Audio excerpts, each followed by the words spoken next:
Sorry about that.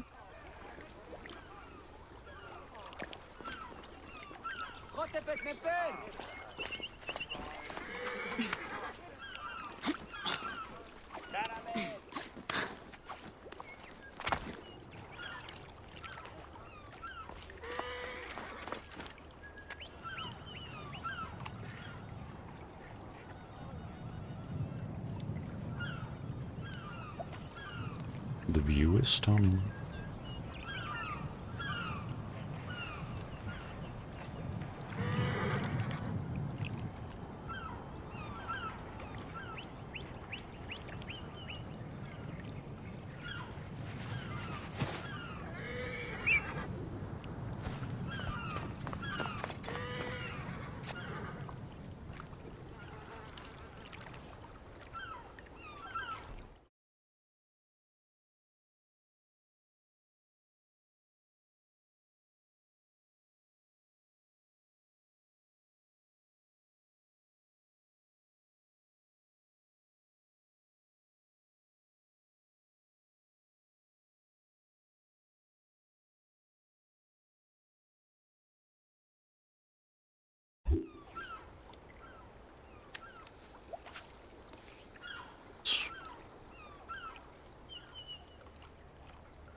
Where were... No, except for Egypt.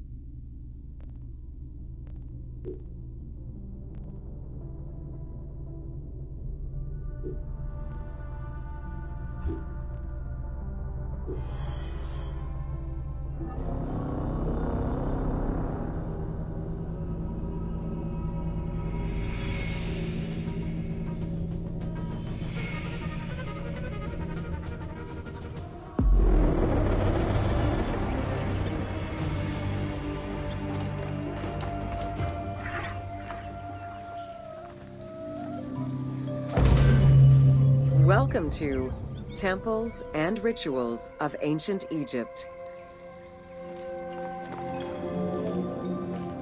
During rituals and festivals, the god was carried on a solar barge between the areas of a temple or the temples of different cities. Funerary carvings and paintings covering thousands of years, as well as the Book of the Dead, depict the same ship and/or design. Solar barges have been uncovered near or within several pharaohs' tombs. They were intended to carry the pharaoh into the afterlife.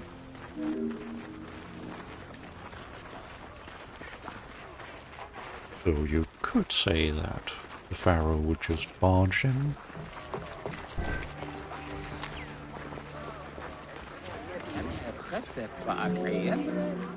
Ancient Egyptians believed that Ra, the sun god, traveled the skies in a boat known as the solar barge. The solar barge was believed to cross over to mythological lands.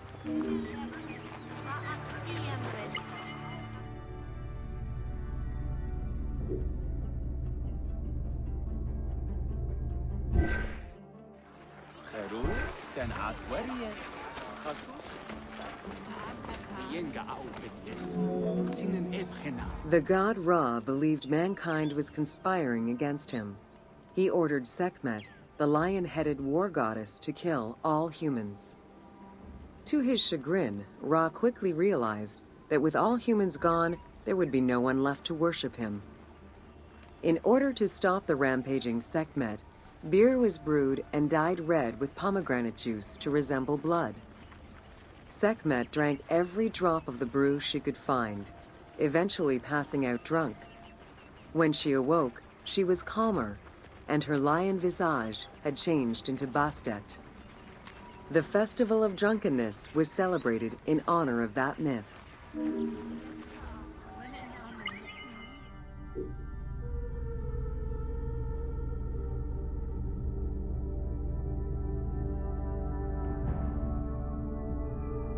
Tiny, tiny replica of that.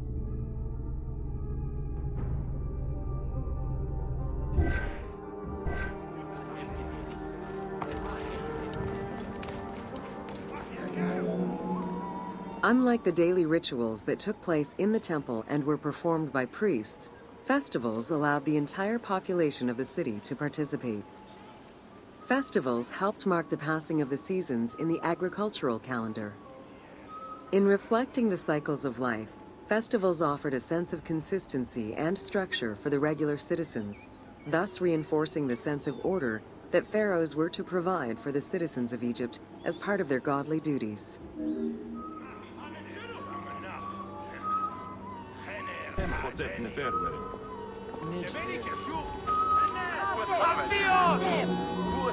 The importance of these festivals is demonstrated by their longevity.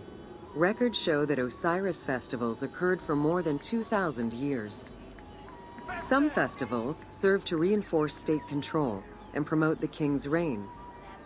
Both the Opet and Set Jubilee festivals were specifically intended to celebrate the renewal of the king's power.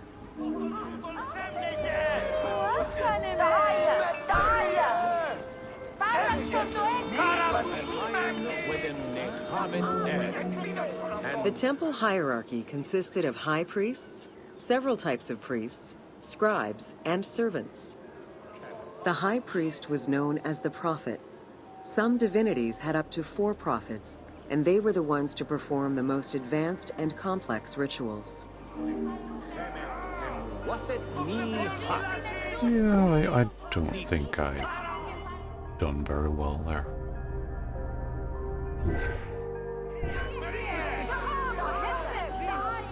I tend to forget stuff.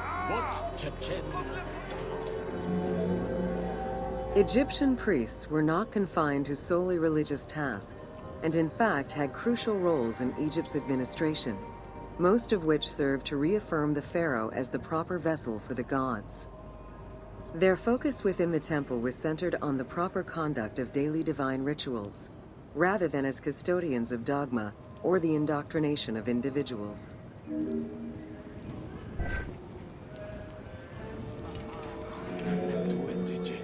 Scribes were custodians of the sacred sciences. Some priests were associated with the funeral rites and were considered the group with medical knowledge. The servants of the Ka were low-ranking priests who carried food and offerings in funerary rituals. Lector priests were distinguished by their ability to read, and their main duty was to recite specialized religious texts in both temple and funerary rituals.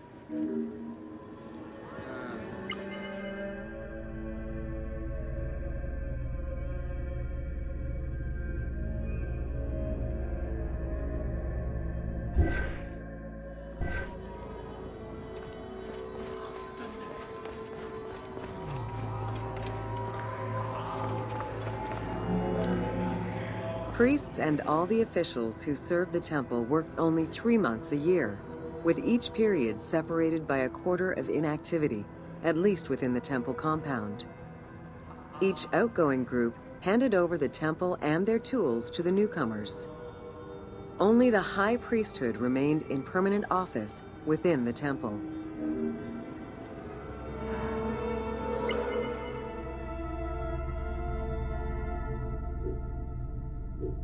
Yeah.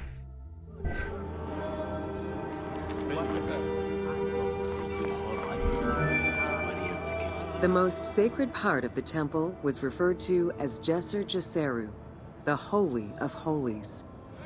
The most sacred inner sanctuary was where the shrine to the temple deity was located. Only priests were allowed within. Offerings were given, and rituals unseen by even the pharaoh were performed. While the team chose to allow any character access to this space in some game temples, normally it was reserved for priests alone.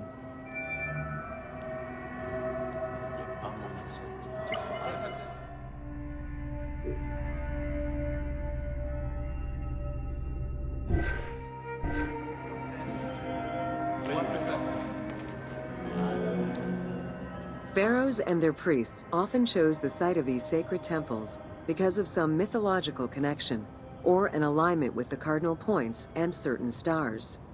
Once selected, a foundation ritual was performed. The pharaoh was required to complete 10 steps in the ritual, which required a mix of offerings as well as specific construction techniques. Once the temple was complete, construction of the chamber containing the shrine, or naos, began.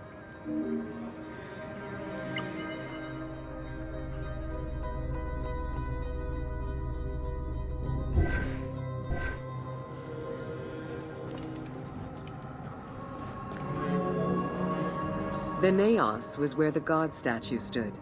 The representation of the deity was usually in stone or wood and decorated with gold, silver, and precious stones. Smaller temples had only one naos, while larger complexes, such as the Temple of Karnak, had many chambers to honor gods, such as Amun, Ptah, and Osiris. Each statue was believed to be a receptacle for the presence or essence of the god's Ka, enabling it to take a physical form. Through the statue, the god came to the shrine to eat, drink, and communicate with the pharaoh, or with the priests standing in for the pharaoh.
Welcome to Temples and Priests.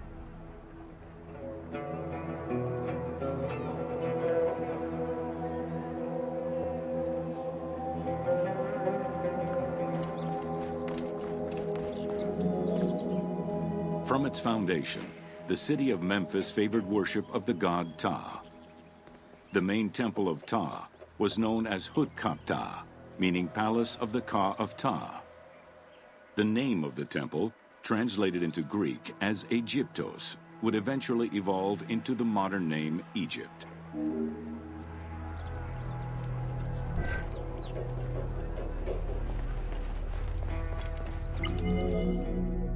Temples were the center of religious, political, and economic life in ancient Egypt.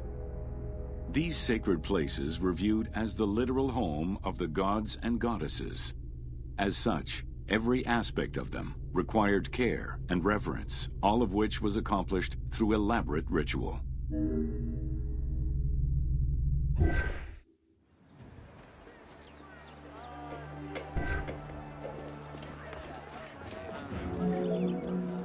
Located in the center of Memphis, the Temple of Ptah was the most prominent and imposing building in the city. The long walkway leading toward the temple, known as the Dromos, was guarded by rows of sphinxes. The entire sacred area was designed to keep the statue of the god protected, deep within the sacred enclosures that surrounded it.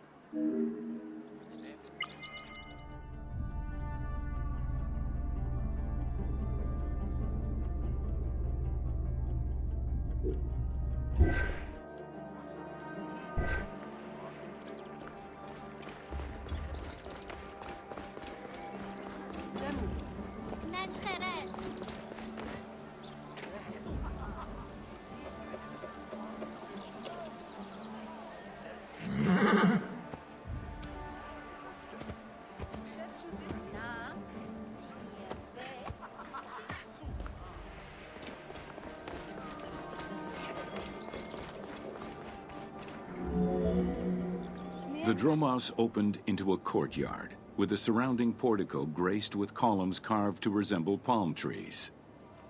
During special festivals, the general population was allowed to enter this location, but under no circumstances would they be allowed into the sacred spaces beyond the courtyard.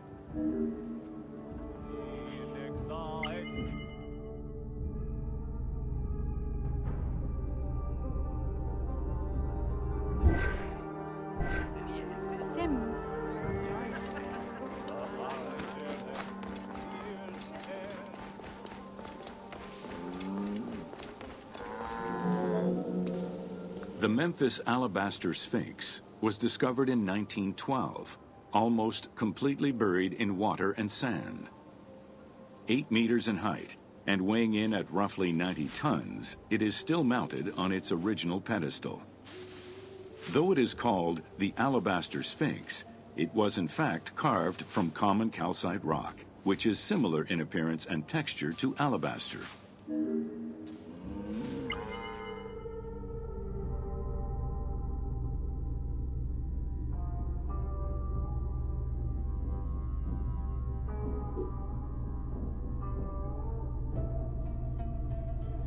Still impressive that lasted that long.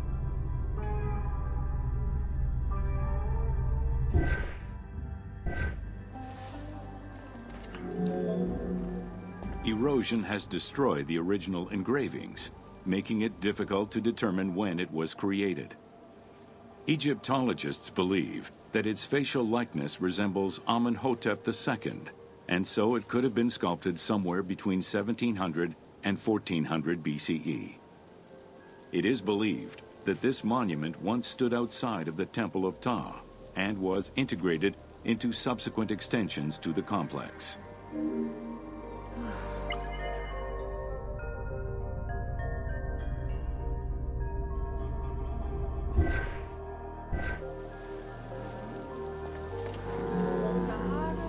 The size of the imposing sculpture reflects the importance it had to the temple during the New Kingdom. This Sphinx is one of the few remaining artifacts from the ruins of Memphis to survive.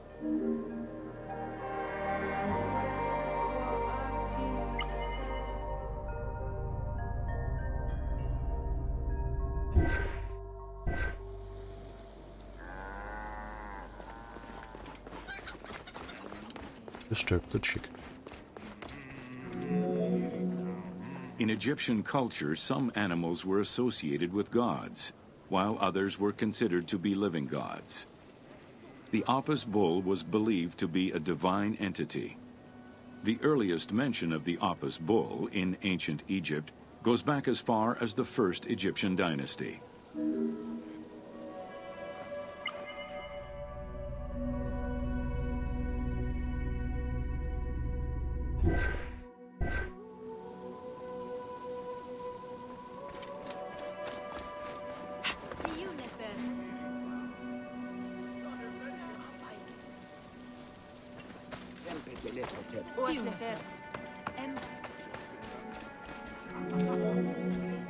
Originally the symbol of fertility, the Apis bull was linked to the god Ra, with the image of the sun carried between its horns. Later it was associated with Osiris, the ruler of the underworld, thus becoming the funerary divinity Osorapis. During the 18th dynasty in Memphis, the Apis bull's association with the city's deity earned it the title Herald of Ptah. The Apis bull was so revered that even Alexander the Great, upon his arrival in Memphis, gave honor to Apis.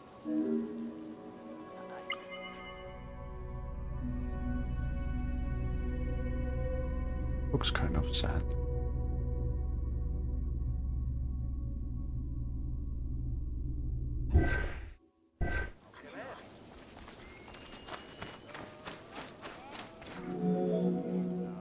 The Apis bull lived with its harem in a sacred barn located in an enclosure in the Temple of Ptah. Each bull bore 29 signs representative of its divinity. Among them, the bull had an eagle-shaped mark on its back, a double tail hair, and a scarab-shaped mark under the tongue. The signs were intended to correspond with the lunar cycle. After its death, Egyptians would search for its reincarnated form among the livestock.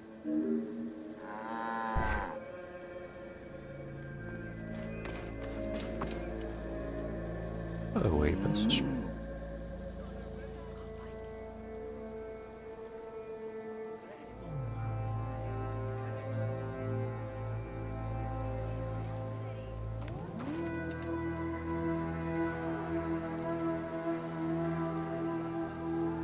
I don't really see an eagle-shaped mark, but might be covered by the blanket.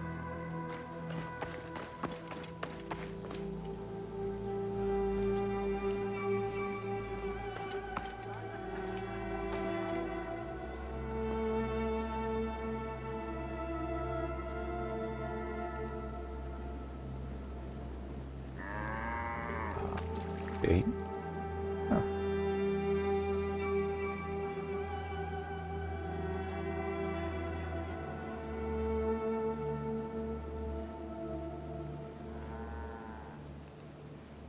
No idea that you'd actually animate when you touch the little glowing circles in the ground. Now I know why they're there.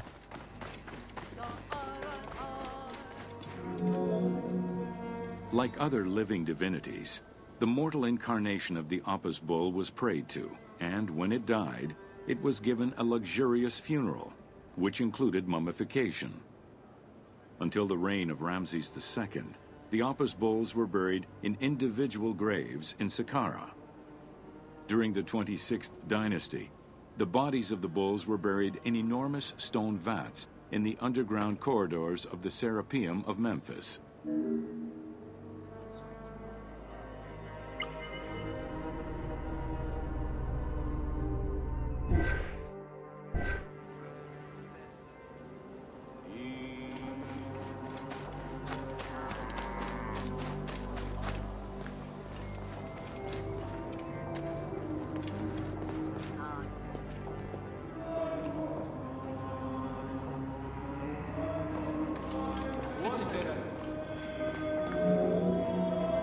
Ancient Egyptians believed that temple rituals were essential to maintain order in the cosmos and allow communication between humans and gods. The pharaoh was required to bring offerings as part of a twofold promise made to the gods: to remain a just ruler and to prevent chaos from entering Egypt.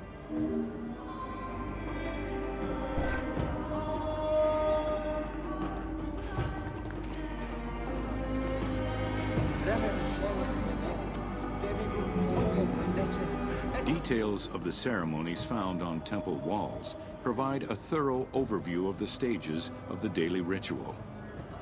Performed 3 times a day to mirror human mealtimes, each step of the highly symbolic ceremony was accompanied by specific recitations, many of which referred to mythical events.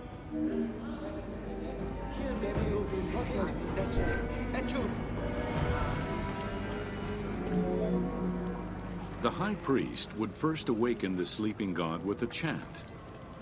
Then the seals of the shrine's doors were broken and the bolts drawn back. The act of swinging open the doors was a symbolic gesture where sight was granted to the deity. The priest would then bow and kiss the ground.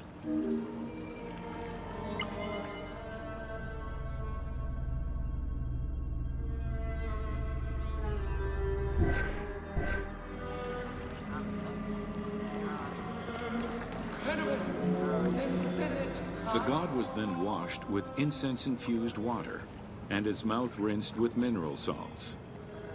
The cleansing was followed by adorning the statue with jewels and royal garments. The final ritual required the priest to sweep away any footprints in order to prevent evil from approaching the god.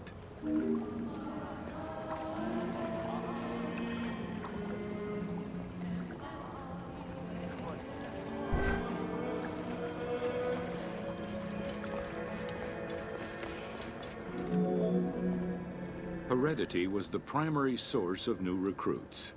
Rarely was an outsider allowed this position. At the top of the temple hierarchy was the high priest. Each temple dedicated to a god had at least one high priest devoted to its care and service. During the Ptolemaic dynasty, one family held the position of high priest in Memphis for almost 300 years.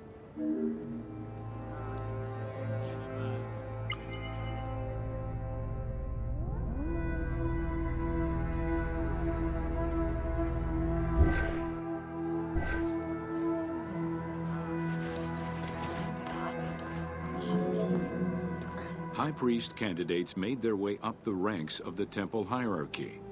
The one chosen to occupy the lofty position of high priest was usually confirmed by the pharaoh. Several of the high priests were also important officials in the government. Families sharing the highest priesthood titles tended to make many alliances, thereby gaining more land and wealth.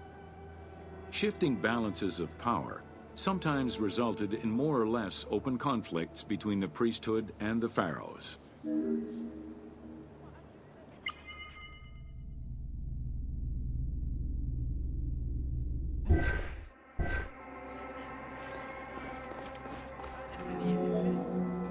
In the 21st dynasty, Thebes became the capital of an almost entirely theocratic government.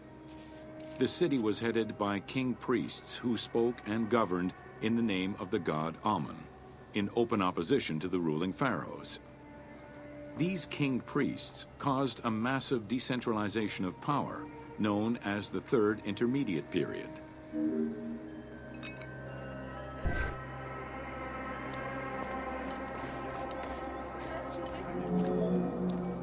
The educational institution in ancient Egypt was known as the House of Life. Attended by the offspring of the elite and the clergy, it was a place tailored to the social status of its attendees. The earliest references to this type of institution date back to royal decrees of the Old Kingdom.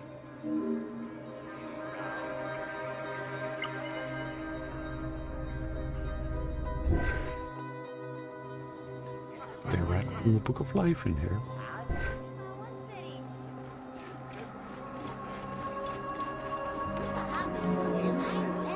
Only two known centers have been uncovered, one in the abandoned city of Akhetaten, and one at the temple of Ramses II on the west bank of Thebes.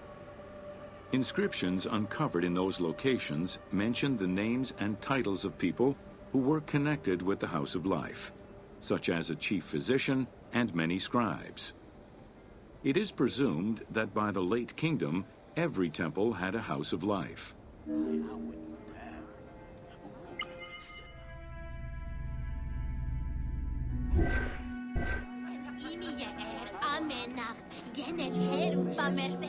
The House of Life offered training for the elite, destined for occupations such as astronomers, doctors, veterinarians, diplomats, architects, translators, or theologians.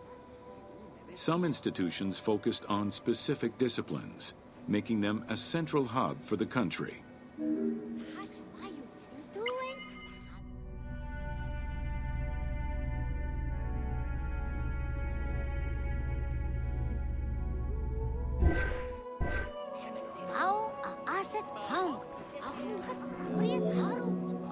Not limited to instruction for young students, the House of Life was a source of reference for many scholars, with rooms dedicated to papyri of many disciplines. Because papyri were preserved there, the Greco-Romans referred to the House of Life as a library.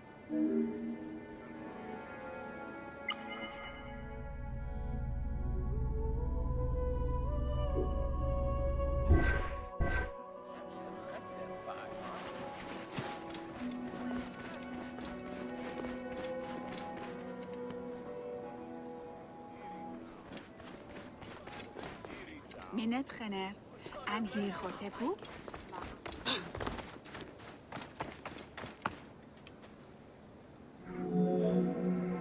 Ancient Egyptian economy was based on an unequal system of redistribution of goods.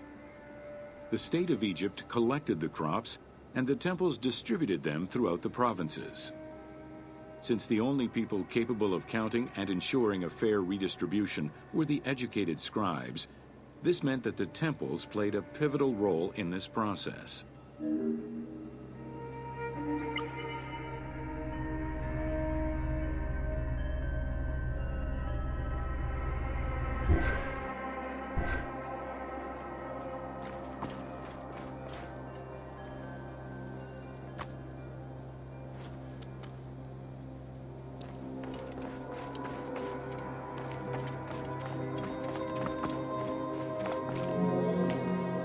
There are records of pharaohs making offerings of large tracts of land and animals to temples in order to maintain their favor. Ramses III offered generous gifts to the Temple of Amun in Karnak in such a manner. Land.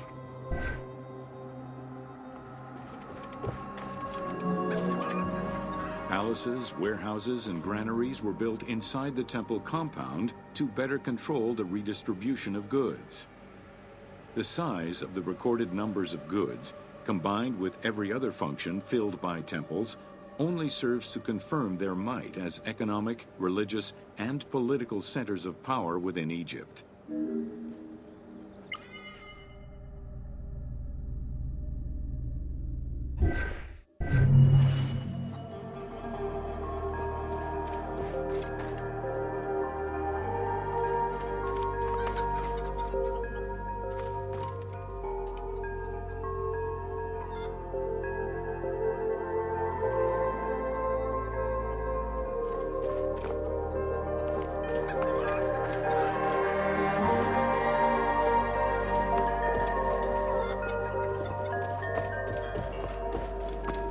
Yes, I'm bothering the tiny dinosaurs.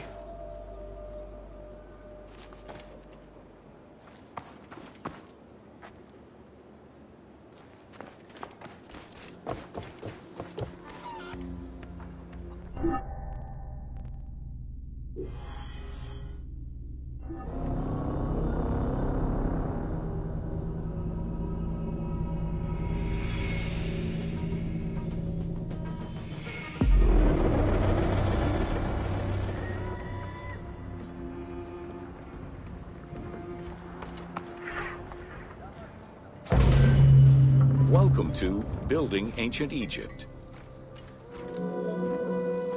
Constructed with bricks made of mud, most ancient Egyptian buildings were not permanent. Only religious temples and funerary monuments were meant to stand the ravages of time. For these very important structures, Egyptians used limestone, sandstone, and harder materials, such as granite, quartzite, and travertine. These heavy stone blocks were so prized that they were often transported from quarries located hundreds of kilometers away.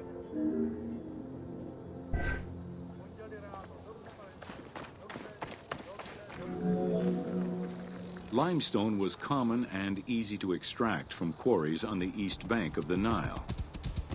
This particular limestone had marine fossils in it, however, preventing it from being easily decorated and polished.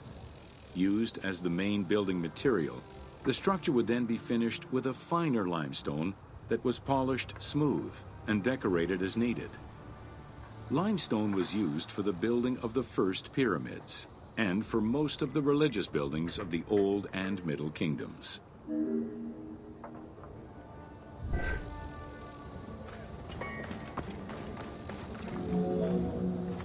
Ancient Egyptians preferred to use sedimentary rock beds or layers like sandstone and limestone because they were often easier to extract.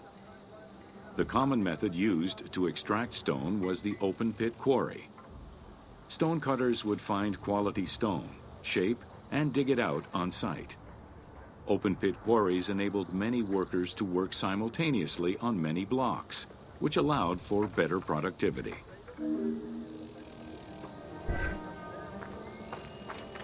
Been a hole, though. Workers would draw a large grid directly on the stone's surface, taking care to leave a space between the blocks. This allowed them to isolate the different blocks and create a trench that would make the extraction easier. Stoneworkers used iron chisels for hard rock and bronze or copper tools for softer rocks such as limestone. Removing material between each block created a trench line. In some quarries, that trench was wide enough to accommodate a worker, who would then cut the block entirely on site. For harder rocks like granite, workers cut a series of holes and hammered wooden wedges into them. They then soaked the wood until it swelled and caused the rock to split.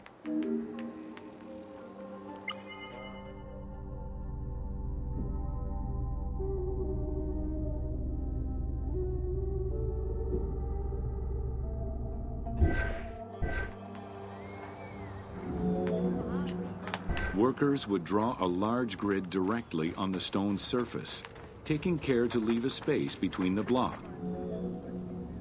The gallery extraction technique was used when the desired rock was buried under layers of rubble. This method was often necessary in order to find the whiter and finer limestone required for a smoother finish. The first step was for the stoneworkers to create an access pit that would allow them to reach the desired wall of stone. Once a wall of quality stone was exposed, workers could then cut out smaller blocks. This pit required a descending platform. Designed like a stairway, it allowed them to free multiple galleries of blocks.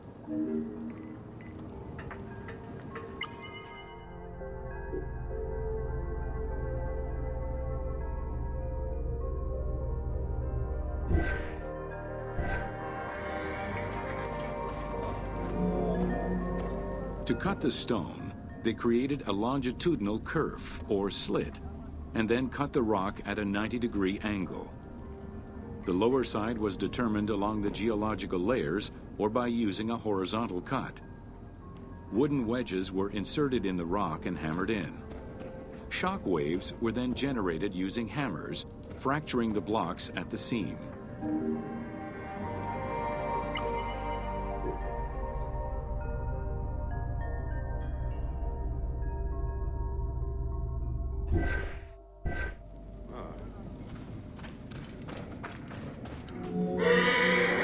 To maintain the stability of these mining pits over the course of quarrying, workers would leave support sections of unexcavated rock.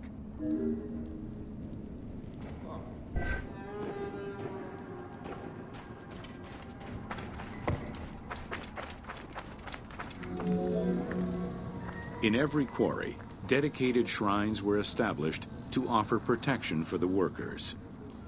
In particular, Serket, the scorpion goddess, was considered a very powerful deity among quarry workers. Every mine and quarry of ancient Egypt included a scorpion charmer, who was said to use magical powers to ward off the dangerous insects and keep the workers safe. Handy. Not a job I'd like, though.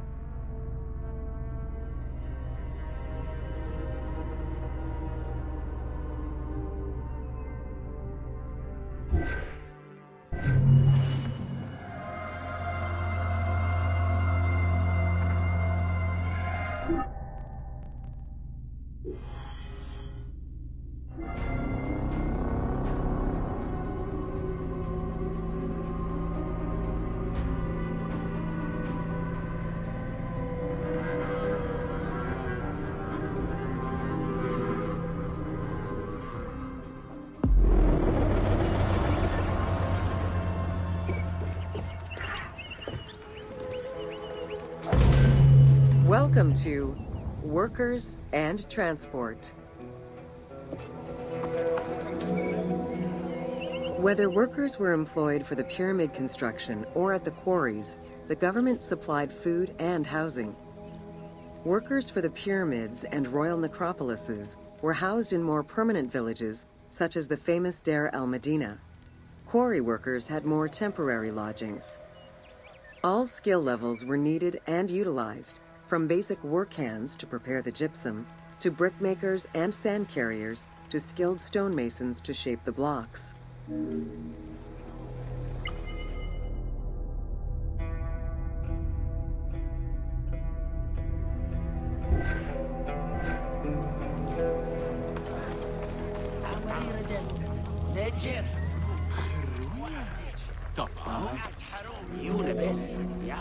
Skilled architects and engineers were employed year-round, while support labor were often farmers who worked on the quarries or construction during the Nile's flood season. The basic laborers were hardworking and versatile. Many may have been farmers who joined the construction during the off-season. Hieroglyphs found in the work villages listed assigned job titles.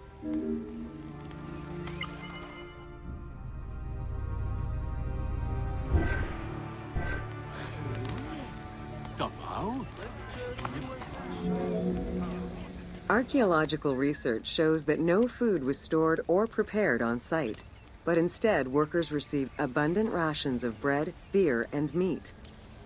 These rations were taken care of by an administration outside the village. Medical treatment was also available for those who were injured.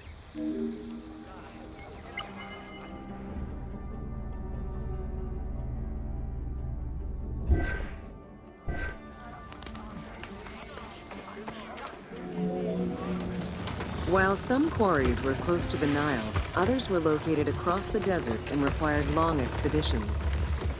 These expeditions were sanctioned by the state. They involved complex logistics and required many participants. Transporting a block by land meant that workers had to overcome the weight and friction of the load. To solve this, they first dug a track in the ground. This path was sometimes reinforced with rails upon which a sled, used to ferry the blocks, would be pulled.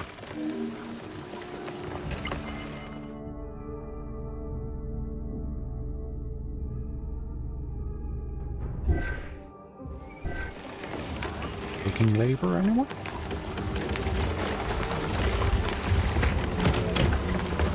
Whenever possible, blocks were toppled from a higher elevation onto the sled. Workers then poured water onto the clay at the front of the sled, creating a slick surface to more easily move the load. It wasn't until the New Kingdom that animals were used to tow the burden.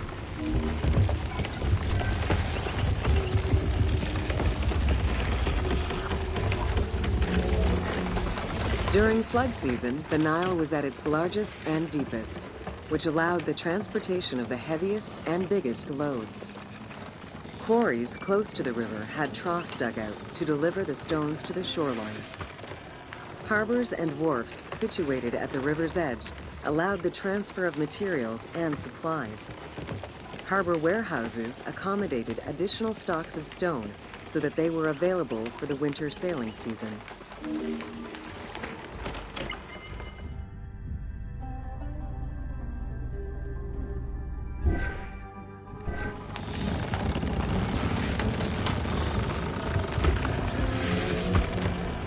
The Uwadi el-Jarf papyri detail a limestone load intended for the Khufu pyramid that weighed in at 70 to 80 tons, or 30 blocks.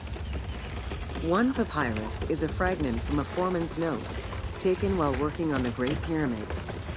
It details the transportation of limestone blocks from the Tura quarries to the construction site of the pyramid. The other papyri are shipping logs containing archives of the sailors assigned to sail the Red Sea and the Nile.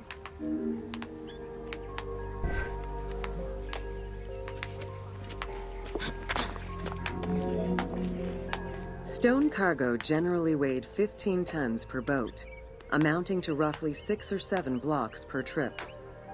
For heavier loads such as obelisks, monolithic pillars, or gigantic statues, Larger boats were used.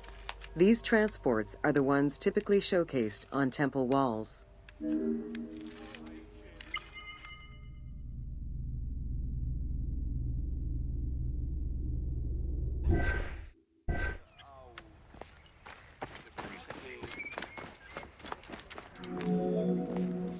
River transportation was the most efficient way to ferry stone blocks between the quarry and the construction site. Blocks were transported by flotillas of several types of boats. The most detailed illustration of transport by river is a relief of Queen Hatshepsut's barge with an accompanying flotilla.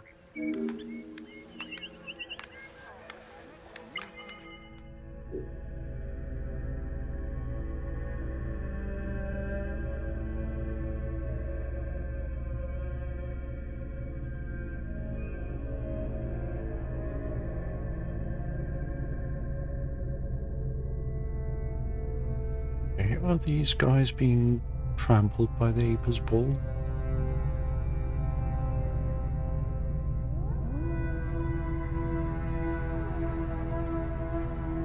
Confused.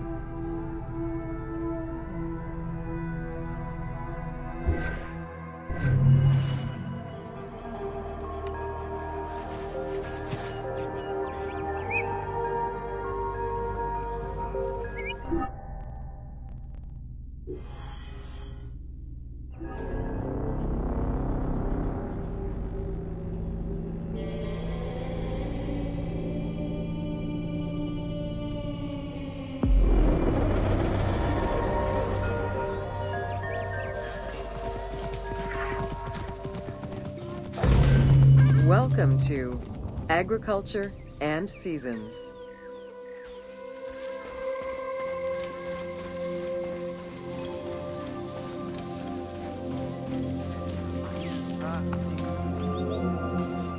While crops were cultivated in different oases around the desert, most of the arable lands were near the Nile. Two types of cereal grain were cultivated, barley and an ancient wheat known as emmer. These two key ingredients contributed in establishing bread and beer as the staple of the Egyptian diet and the basis of its economy.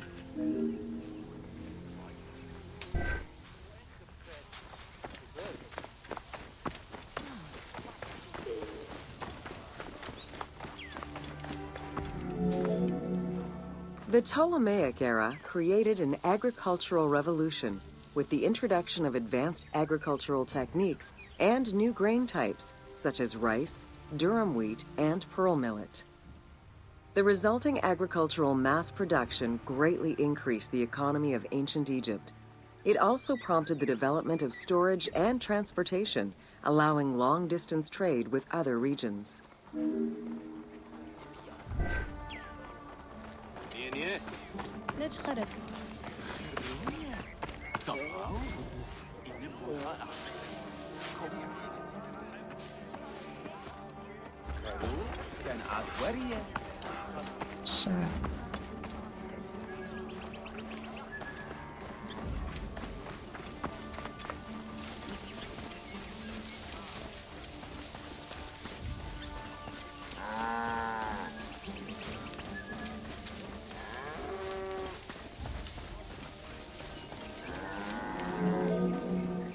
Both bread and beer rations were part of a system of barter payment.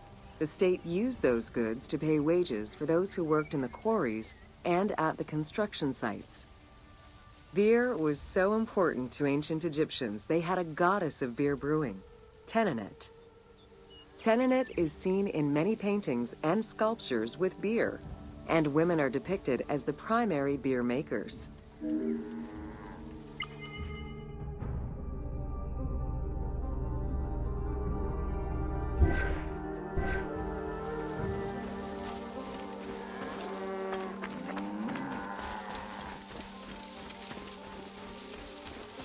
Always wanted to be able to like beer, but no, doesn't work for me. In order to increase agricultural production, fertile land was divided into plots and large agricultural villages were encouraged. The state and temples were the biggest landowners. Depending on the region, fertile land was managed by civil servants or rented to individuals. Ancient Egyptians relied on rudimentary tools for land cultivation. Soil was broken down with hoes, and wing plows were used to make furrows.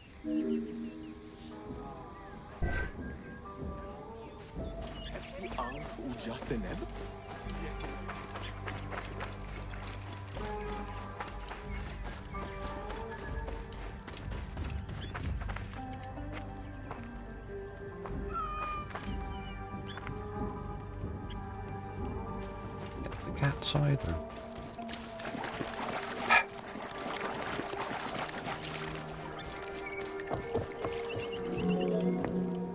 The three seasons known as Akhet, Peret, and Shemu corresponded to a specific phase of the agricultural process and the river's natural changes. Akhet was the time of the flood, beginning with the appearance of the star Sirius in July. Peret was the time when lands were cultivated, plowed, and sown. This fell between October and November. Shemu ran from May to September and was when harvesting and taxation began.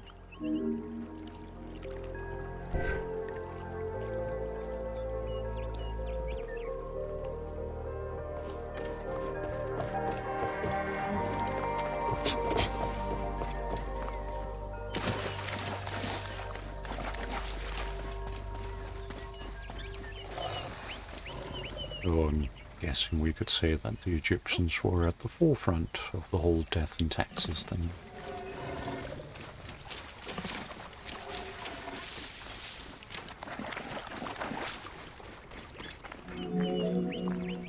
The pharaoh's duty was to uphold order against chaos and provide for his people. Priests and local governors also wanted to appear as protectors of the people. However, any variation in the Nile's seasons could cause water shortages. This had devastating consequences on wheat and barley crops.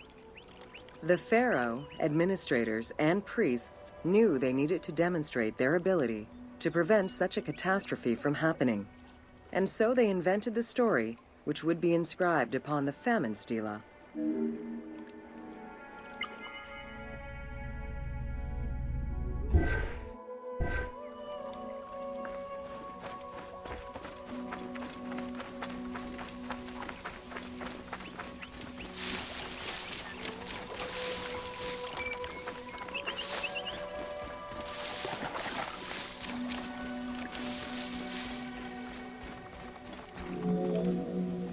The story begins with the pharaoh worried for his people.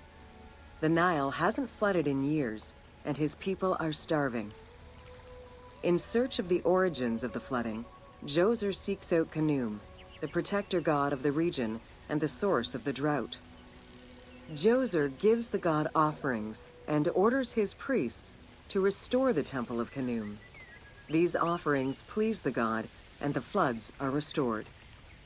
This story was intended to highlight the importance of the deity in everyone's daily lives, while also demonstrating the crucial role that the priests and the king played in feeding and protecting the people of Egypt.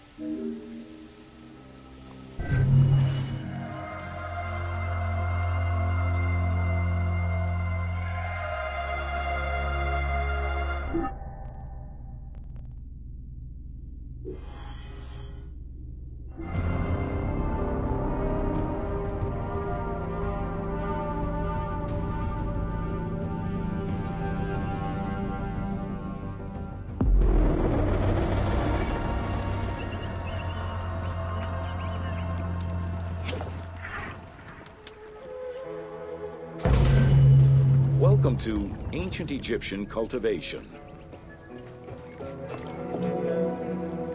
The new grain types of the Ptolemaic period required a great deal of water. Farmers needed to ensure they had effective, consistent irrigation. The Nile's rising and receding waters naturally irrigated most of the crops.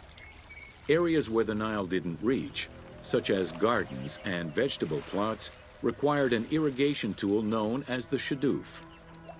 The shadoof allowed easy transport of water from its source. It consisted of a tall wooden frame with a long pivoting pole and suspended bucket. The system could be raised and lowered with little effort.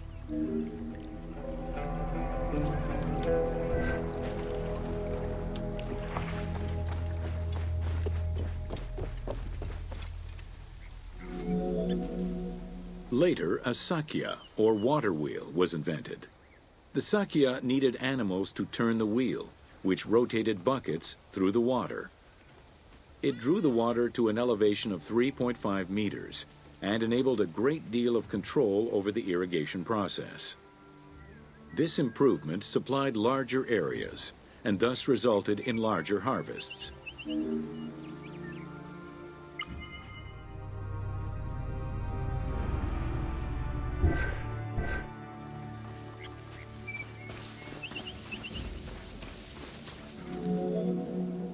The threshing process separated the grain from its husk. Workers would spread the ears on clean ground. Oxen, cows, or donkeys were then guided back and forth to trample the grain. This continuous movement worked the grain loose while preventing the animals from eating it. Unwanted chaff and straw were swept away, or gathered and added to the mud used to make bricks, to make them stronger.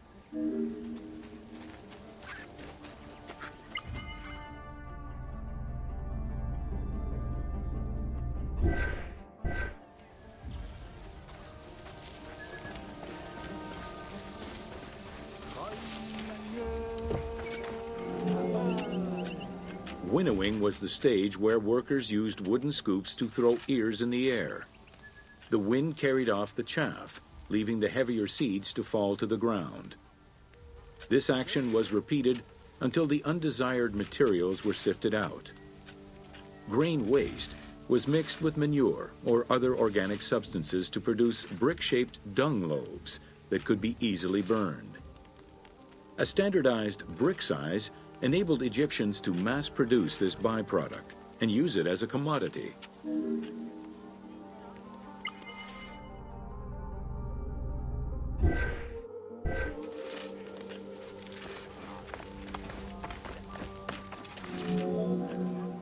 Transporting large amounts of grain required ships equipped to carry heavy loads.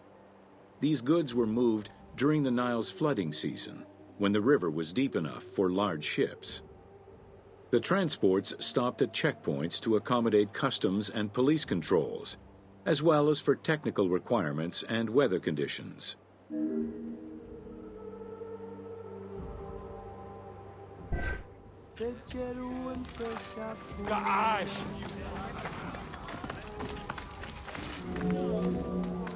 Having reached Alexandria's inner harbor, the wheat was unloaded under the supervision of a civil servant in charge of wheat management.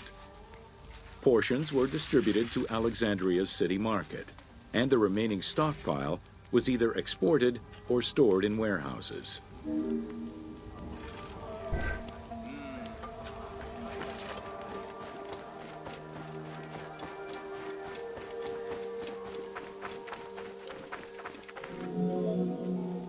Grain storage facilities were located across all of Egypt.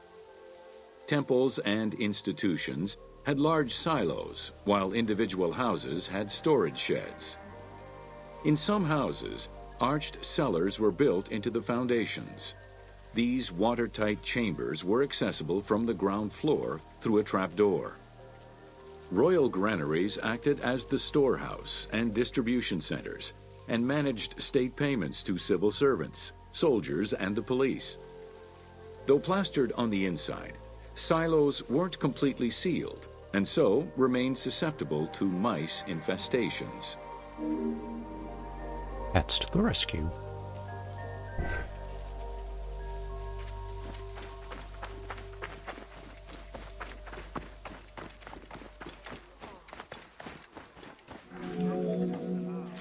When the grain was ready for processing, it was poured into bowls and pounded into a coarse flour. That flour was then passed through a sieve to make it of finer quality and further ground between stones. Ancient Egyptians did not stock flour. Instead, fresh grain was portioned out each time to produce flour as it was needed.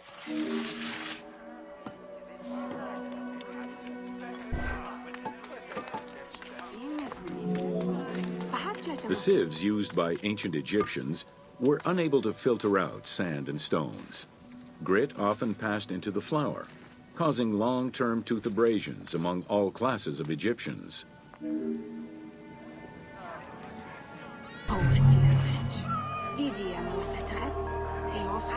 Bit of a strange note to end that one on.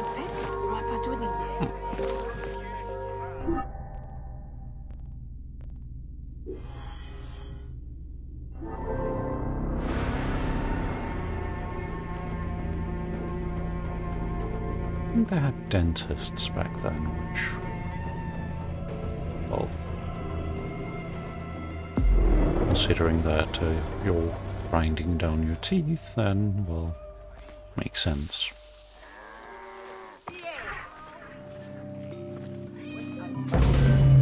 Welcome to Domesticated Animals of Ancient Egypt. That's a very pretty key.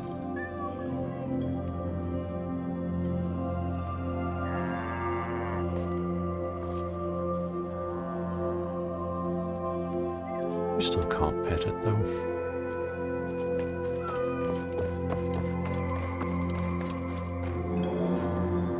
Agriculture and domesticated livestock were introduced 6,000 years ago.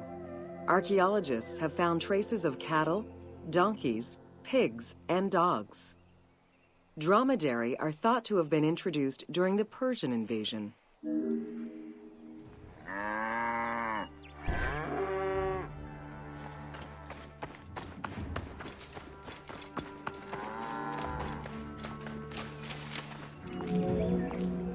Pets were deeply cherished in ancient Egypt. Many illustrations of children often include a pet in the depiction.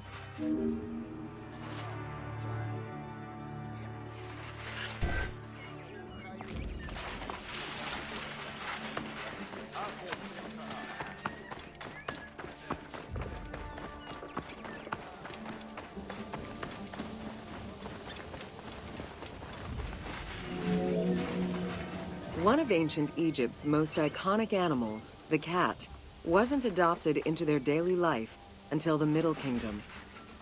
Since they were so highly capable of killing snakes and rodents, cats were present throughout every period. However, they only became pets sometime during the Middle Kingdom. Prince Thutmose, son of Amenhotep III, had his cat Tamiu laid to rest in its own sarcophagi.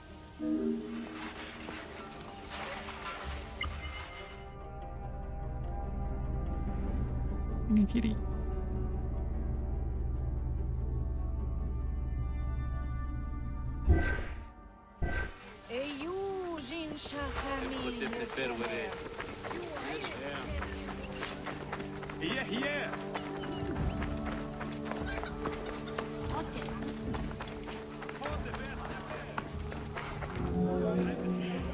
The earliest reference to dogs dates back to 5000 BCE. They were popular pets as they helped hunters and protected herds. They were closely linked to Anubis, the jackal-headed god. Baboons, monkeys, and even falcons were tamed as pets. Each was mummified and buried with as much ceremony as any family member.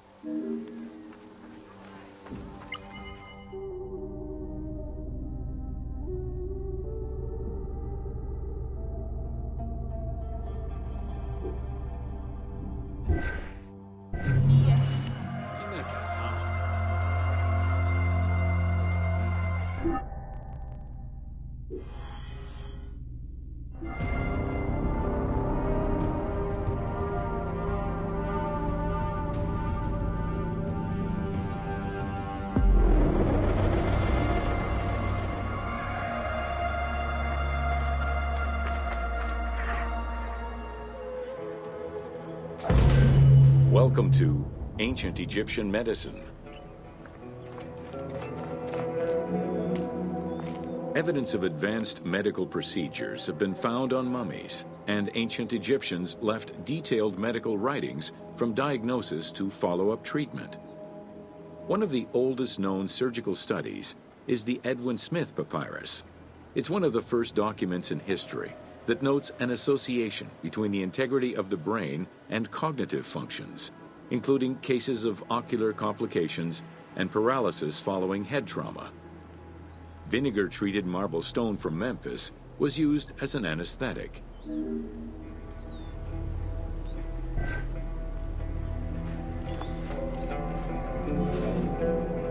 Another similar document, the Ebers Medical Papyrus, is over 20 meters long and 30 centimeters wide.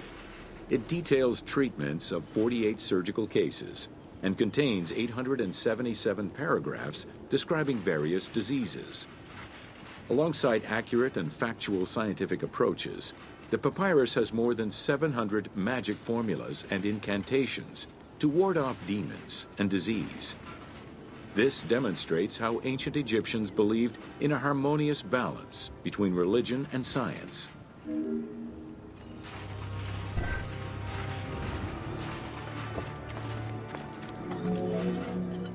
Remedies were considered as medicine and carried by doctors and priests. Village doctors often had another job alongside their medical duties and the preparation of medicines. A cure for blindness was made of fermented honey, ochre, and coal. The science behind it was that honey functioned as an antiseptic and antibacterial, while ochre would reduce the swelling. All of their knowledge did not always suffice. Ramses II died of an infection caused by an abscessed tooth.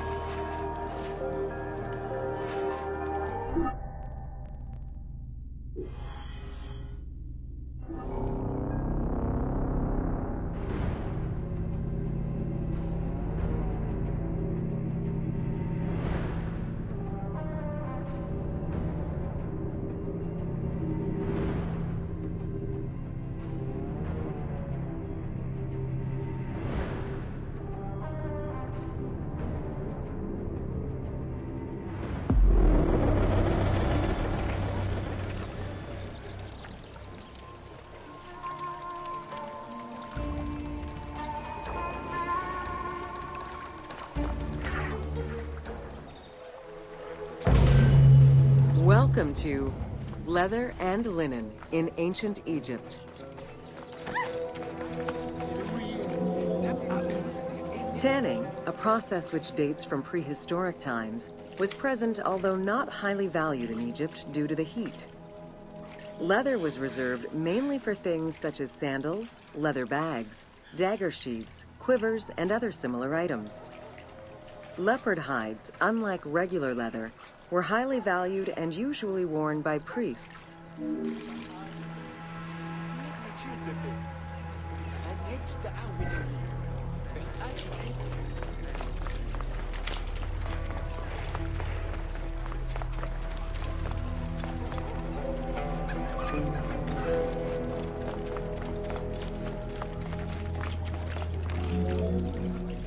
Valued for its coolness and freshness in hot weather, linen was the fiber most commonly used for fabrics and textiles. It was produced from flax, which was plentiful in Egypt. Fibers were usually dyed before weaving. While color was used in the production of textiles, dyes weren't commonly used for clothing, and most Egyptians wore white. The color represented spiritual purity, a goal to reach for every day of one's mortal life.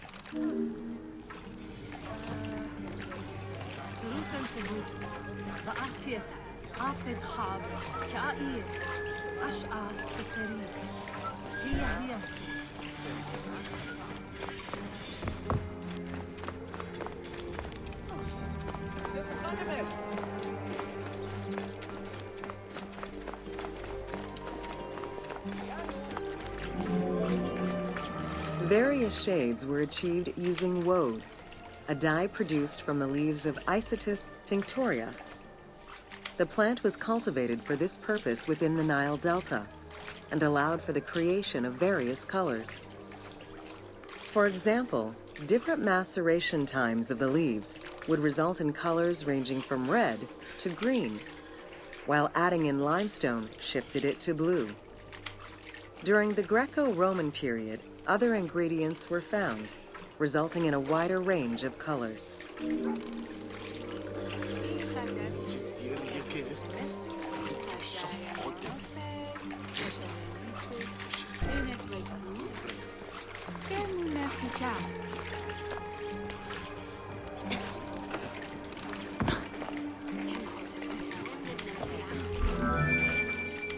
This area's style is strongly influenced by the dye baths and tanneries of modern-day Fes in Morocco. This helped Ubisoft envision what such locations might have been like in ancient Egypt. While this tannery is within the city walls, back then they were often found outside the city boundaries. The tanner's trade was considered off-putting by the Greeks, as all these operations resulted in noxious smells.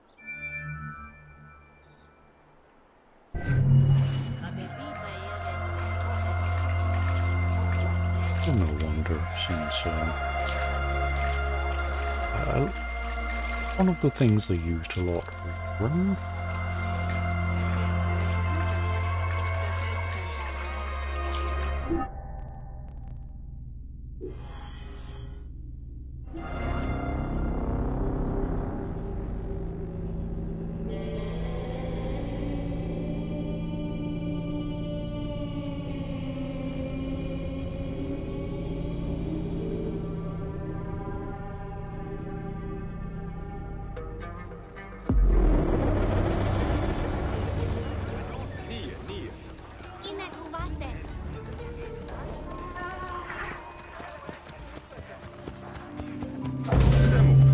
Welcome to Ancient Egyptian Fashions.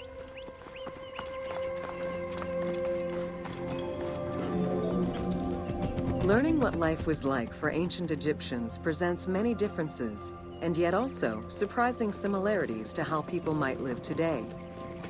Understanding the daily lives of regular citizens so many thousands of years ago is ultimately what connects us as human beings.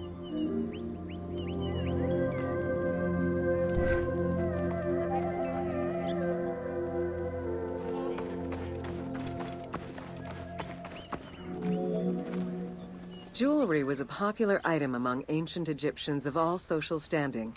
Both men and women wore earrings, rings, and bracelets. Status determined how much jewelry a person wore and what it was made of. Common folk wore pearl necklaces, simple bracelets, and leather bangles. Brightly colored earthenware and glass paste were a favorite enhancement.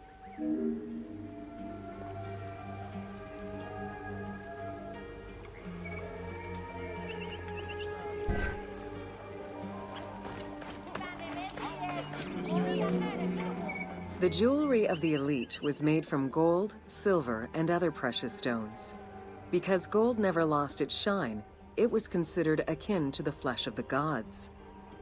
Wide jeweled collars were a favorite.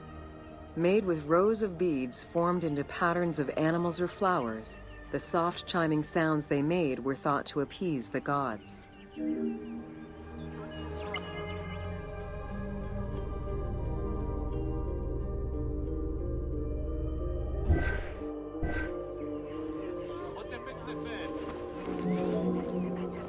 Though idealized, tomb paintings are a catalog of the changing fashions of ancient Egypt from the Old to the New Kingdom.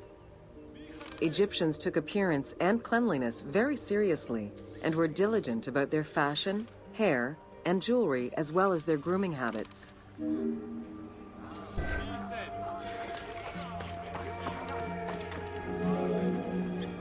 The fabric of ancient Egyptian clothing was almost entirely made from various grades of linen. Linen was commonly white, draped over the body, and cinched at the waist, though some garments were sewn or tailored.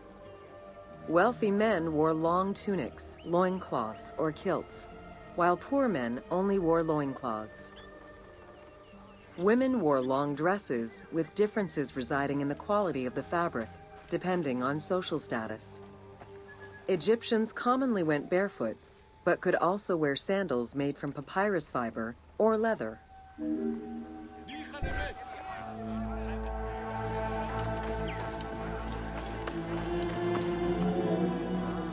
Cosmetics, including concoctions to prevent body odor and bad breath, were an integral part of everyday life for Egyptians. Used by both men and women, cosmetics were used as moisturizing ointments and sun protection as much as for beautification. Red ochre, a natural clay, was the most readily available cosmetic to tint lips and cheeks. Henna was used on nails and lips, and as hair coloring.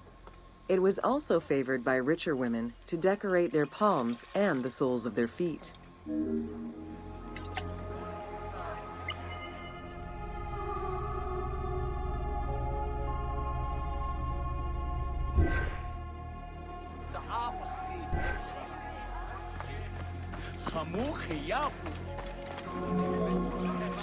Egyptians believed kohl had magical powers, wearing it as black eyeliner to protect their eyes from the sun and to prevent eye infections from particles in the flooded Nile River.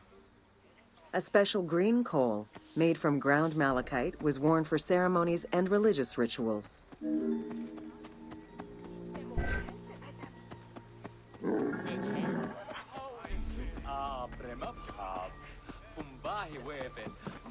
Mister, I think your dog is stuck.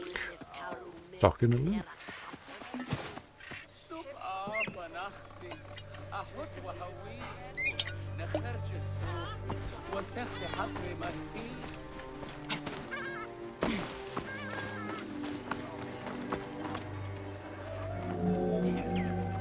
Women and teenage girls wore their hair long and often braided. Wealthier women included carved combs or hairpins. The length of men's hair rarely dropped past the shoulders. They were mostly clean-shaven during the dynastic period, a trend began by the elite and soon adopted by the general populace. Queen Hatshepsut donned an artificial beard when she became pharaoh.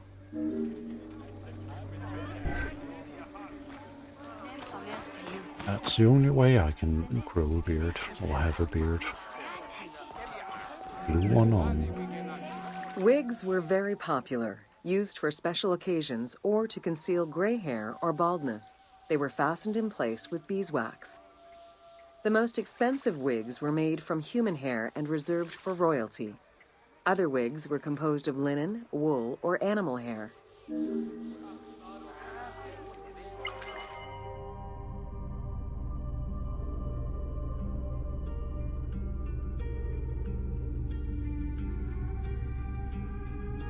Looks very solid.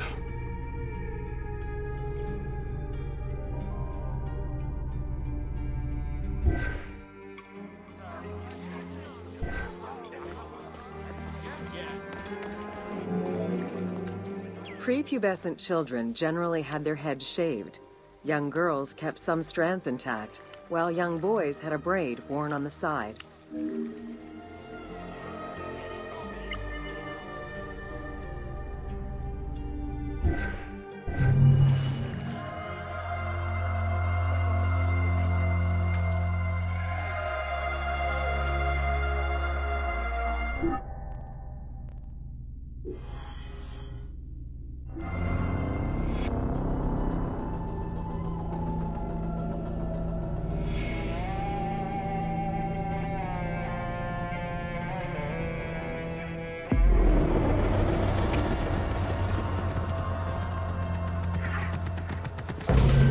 Welcome to Evolution of Pottery in Ancient Egypt.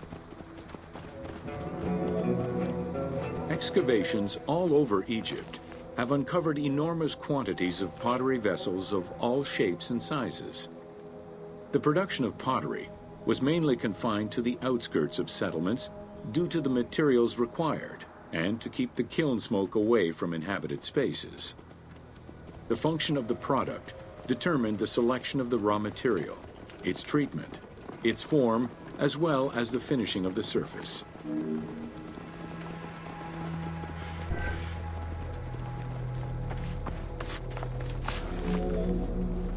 Pottery was essential to ancient Egyptians' daily lives. It was used in all aspects of life, from the storage of grains and liquids to containers within the tombs of necropolises. The most common pottery was made from Nile silt, that resulted in a reddish-brown clay.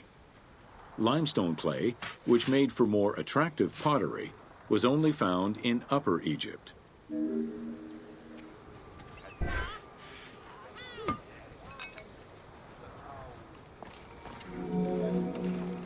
Early pots were made from pinched or coiled clay. Chopped straw, ashes, and other minerals were added, and the mixture was then smoothed and decorated before being put in the oven. Pots were fired in bonfires or enclosed within a brick kiln.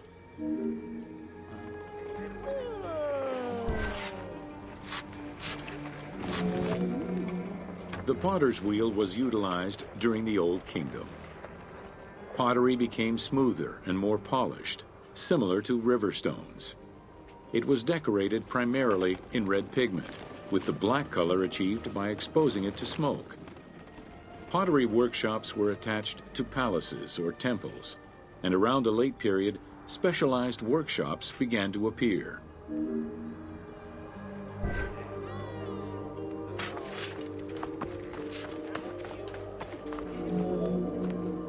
Quartzite particles, which created the rich blue or green glazing, became common during the New Kingdom.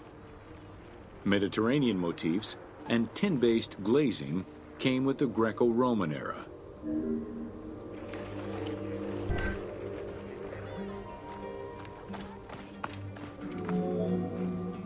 Potsherds could be found anywhere and were the most common canvas for writing or drawing, in comparison to the more expensive papyrus sheets.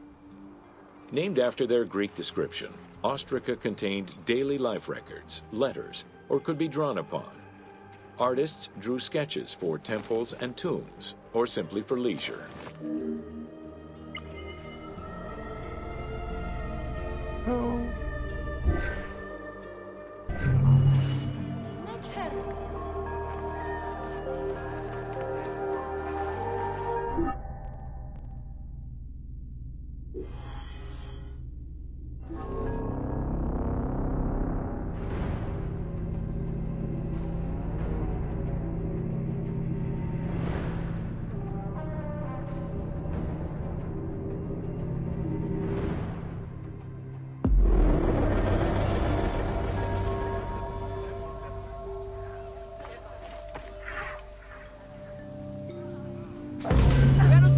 Welcome to the Egyptian household.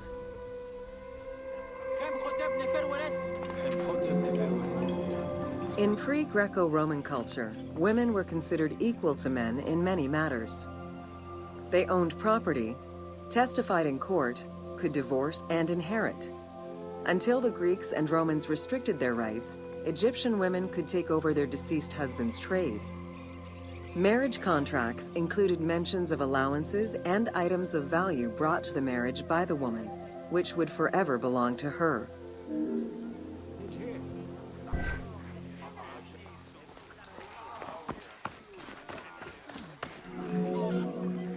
Certain professions were open only to women, such as weaving or professional mourning, while others were available to both genders, including working as servants for the rich households. Social status did have an impact, though. The higher in status, the easier it was to obtain education and access different professions.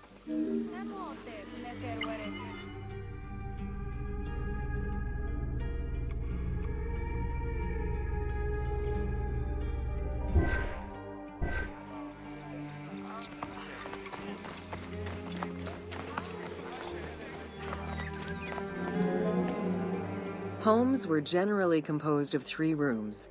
First, there was the entrance, furnished with a small bench of brick, probably intended for a statue and protective divinity. Then there was the ceremonial room, meant to receive guests. The last room was either a bedroom or kitchen. Furniture consisted of basic chairs, chests, and storage. Tables were not used for family dinners. Instead, each individual had a small table of their own.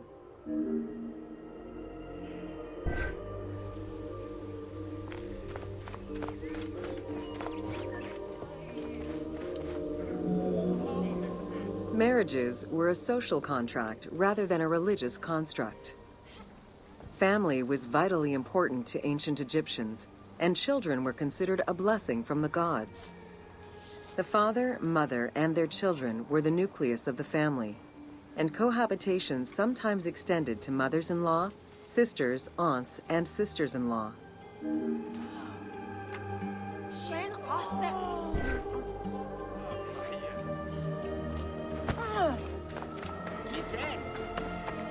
Punching children.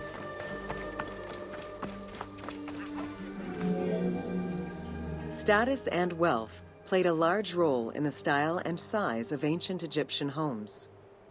Commoners' houses were built with sun-baked mud bricks. Wealthier homes were often painted in white and decorated with various motifs.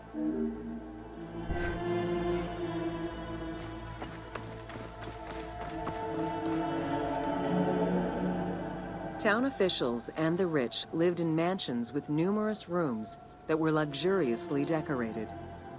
Only temples and tombs meant to last for all eternity were built with stone.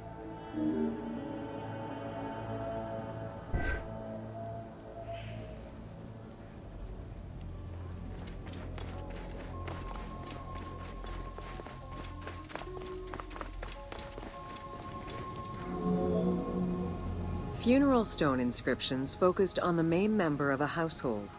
Encircling this person would then be a spouse, parents, and children, possibly even siblings. These stones were so structured because there were no surnames in ancient Egyptian culture. Parents and children were a sort of family tree, which allowed for the identification of the deceased.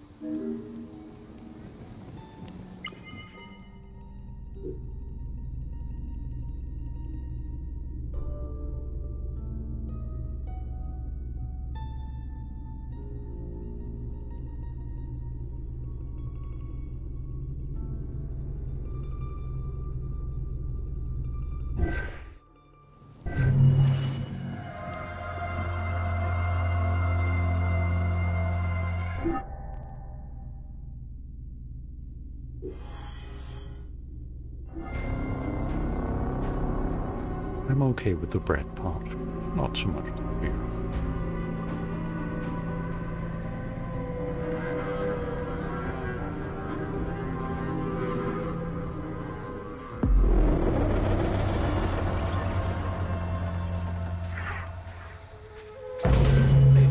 Welcome to Bread and Beer. While the Mesopotamians invented beer, including using a straw to avoid the sediments and herbs, ancient Egyptians perfected the brewing method. Egyptian beer's quality was determined by alcohol strength, color, and flavor. During the Pharaonic era, beer was the most commonly used and important alcoholic beverage. The state and temples used it, along with bread, as payment to workers, and it was included on the lists of food offerings to the gods and the deceased.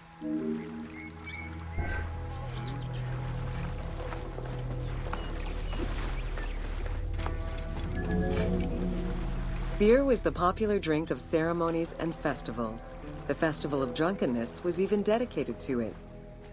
Considered to be quite nutritional, beer was also significant in the day-to-day lives of ancient Egyptians. Egyptian adults and children consumed beer with all of their meals, and medical texts include hundreds of remedies that contain beer. It remained the most popular alcoholic beverage until the Roman era.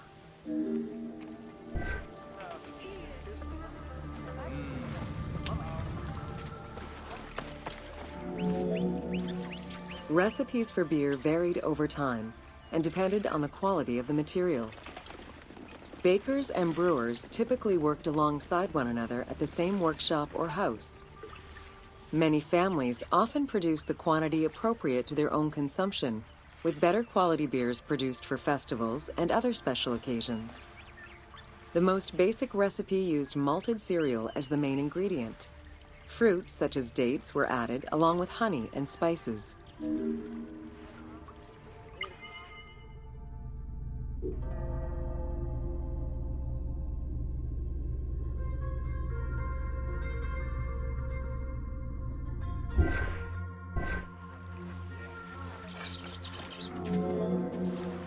Once baked, bread would be crumbled into the brew to start the fermentation process.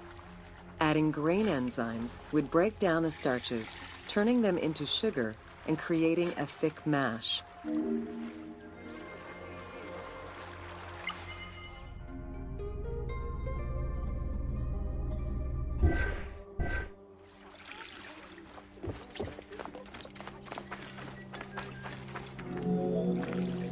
Once ready, the bread and grain mixture was compressed and then strained through a sieve with water into the mix of malt beer.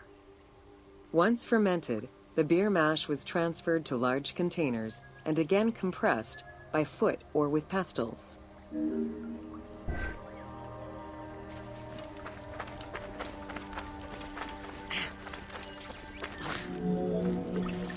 Once smooth, the beer was stored in pottery jars and sealed with a clay stopper. It probably couldn't be kept for long and likely had a thick, pasty appearance and texture. Very little was wasted. Leftover grains were reused to make sourdough bread or combined with the next batch of beer.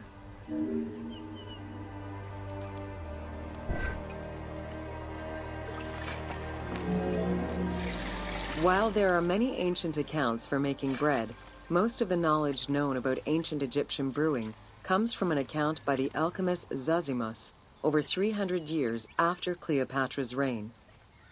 More recently, Dr. Delwyn Samuel, an archaeobotanist, has proposed alternate antique techniques to brew beer. However, experts are unable to replicate an authentic beer since not all of the techniques and ingredients used by ancient Egyptians are known yet.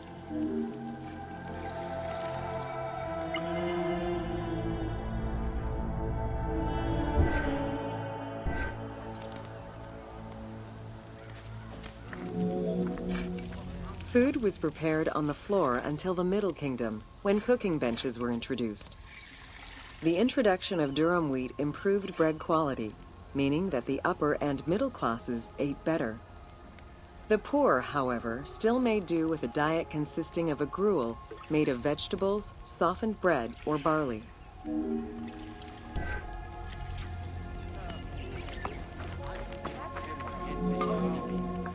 Dough was kneaded by hand or foot, and when sufficiently blended, additional items were added, such as fruits, nuts, honey, and spices. To leaven the bread, they added sourdough or leaven from beer brewing. Ovens were circular or beehive-shaped and made with clay or brick. If there was no oven at all, a bread maker used the hot sand to bake flatbread, a technique still in use by some Berbers today.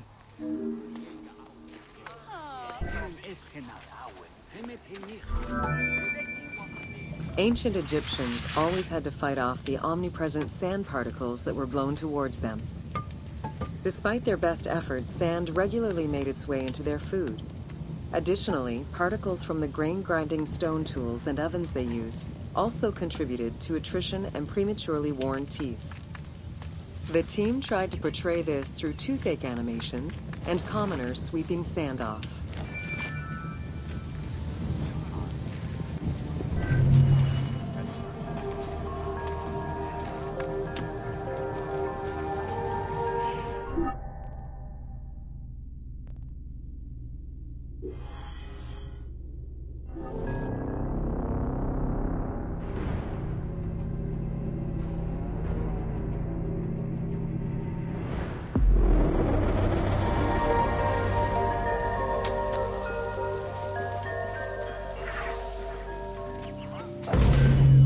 Welcome to Wine in Ancient Egypt. When the god Horus lost his eye in a war with Seth, the ancient Egyptians believed the eye turned into a vine, and the vine's tears became wine. Early texts, dating back to 3150 BCE, contain the hieroglyph for vine. Regarded as extremely valuable, wine was highly sought after by the elite. It was also an essential part of many religious ceremonies.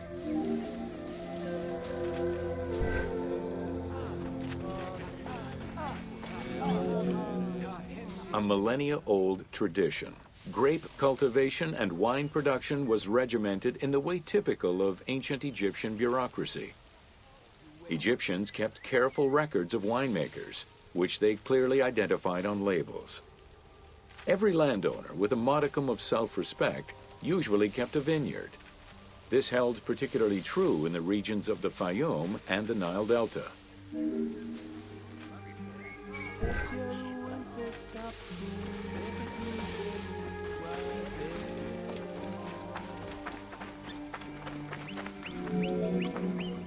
Documentation shows that only certain craftsfolk were allowed to provide the containers required to store and transport wine. That and rigorous quality control checks established for every step of wine production shows that ancient Egyptians knew that the quality and longevity of wine could easily be affected by any number of variables, which they paid careful attention to.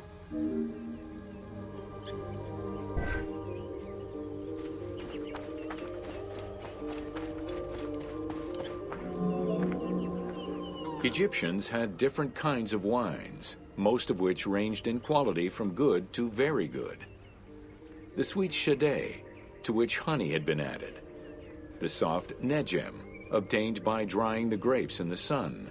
The ma, reserved for religious ceremonies.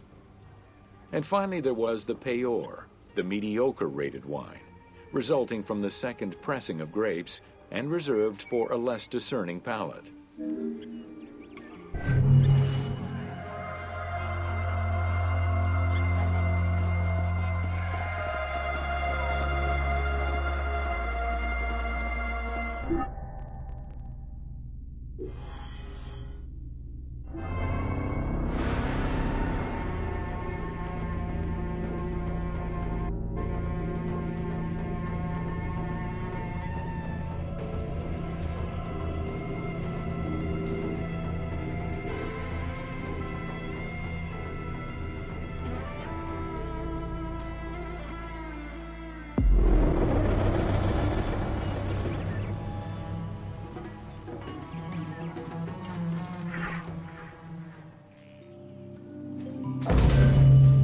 Welcome to Oil in Ancient Egypt.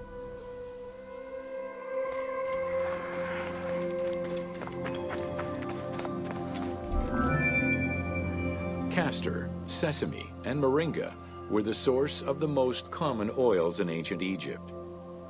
Oil was used for various purposes: cosmetics, medical treatments, nutrition, perfume, athletics, and rituals, to name a few. The team decided to use oil as an explosive to add more gameplay opportunities for the player.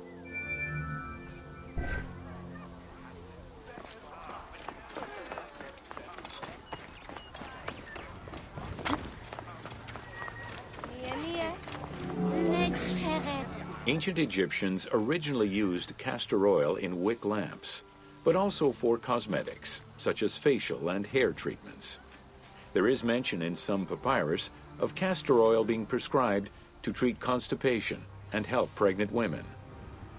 Castor beans were found in ancient Egyptian tombs as early as 4000 BCE.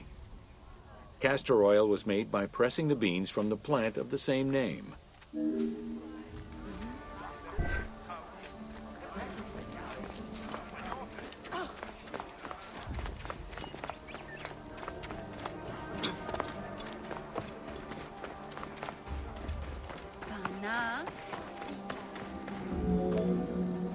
Olive trees were present, though scarce, in ancient Egypt's early history, and olives were mostly imported from Syria and Palestine. Their use and cultivation remained uncommon until the mass arrival of Greek settlers during the reign of the Ptolemies, when demand increased sharply. Olive trees were normally found in the region of the Fayoum and the lands surrounding Alexandria.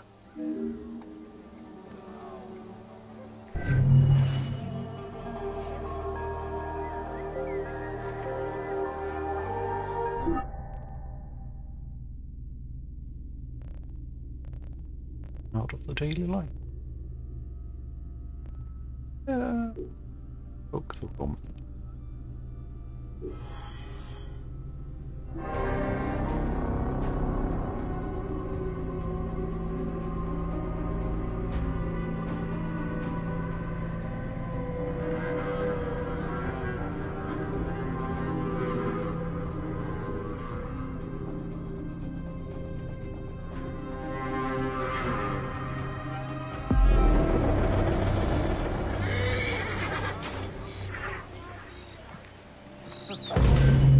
Welcome to Roman military equipment.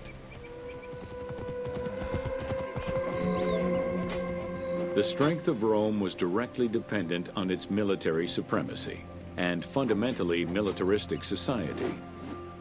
Regular citizens, comprised mostly of farmers and herders, joined to protect their land and families. In return for their service, members of this civic army were allowed to vote. Trained to be highly disciplined and obedient to superior officers, citizen soldiers developed a deep sense of loyalty to their city.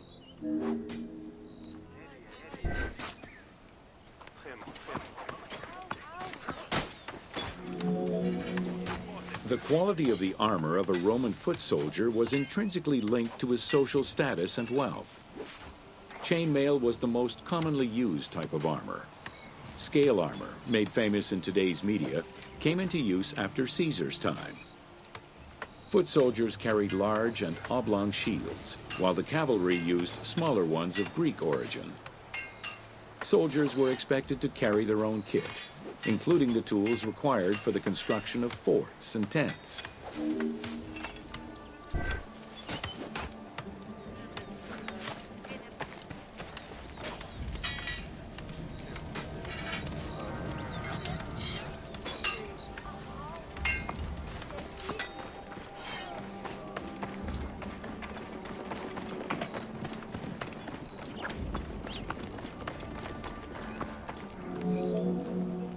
Roman soldiers used the same types of weapons.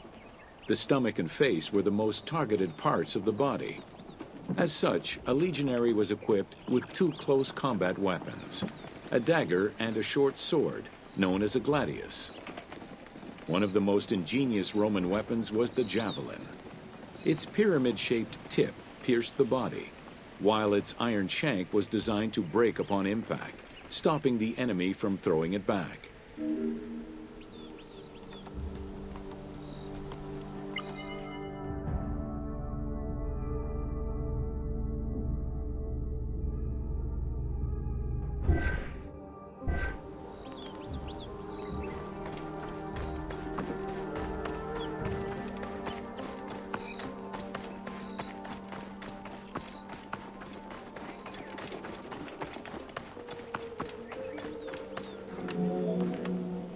During their conquests, the Romans regularly transformed enemy technologies to add to their own formidable arsenal.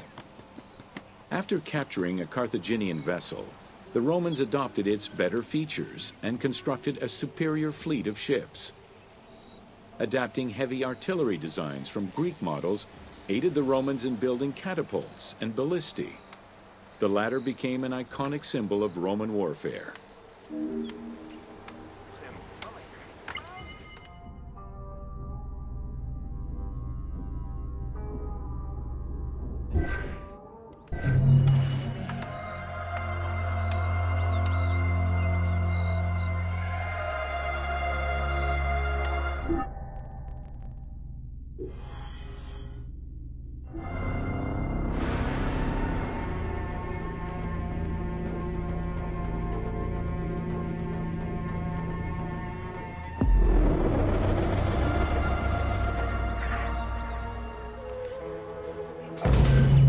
Welcome to Roman forts. The size of a Roman military camp, known as a castrum, varied significantly depending on how many soldiers it needed to accommodate. However, they all shared common characteristics in design and construction, such as this fort before you, located in Cape Chersonesos.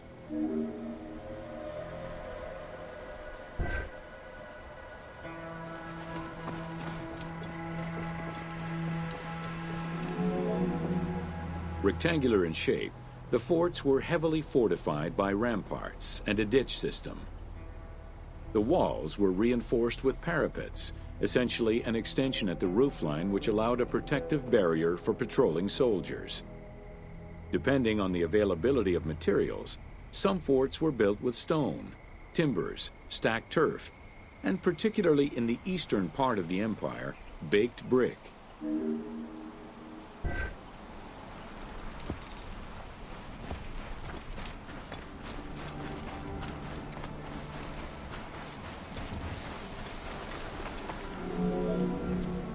Access doors on all 4 sides were each flanked by guard towers. The commanding officer was positioned in the middle of the camp, giving him a clear view of the troops and the main gate.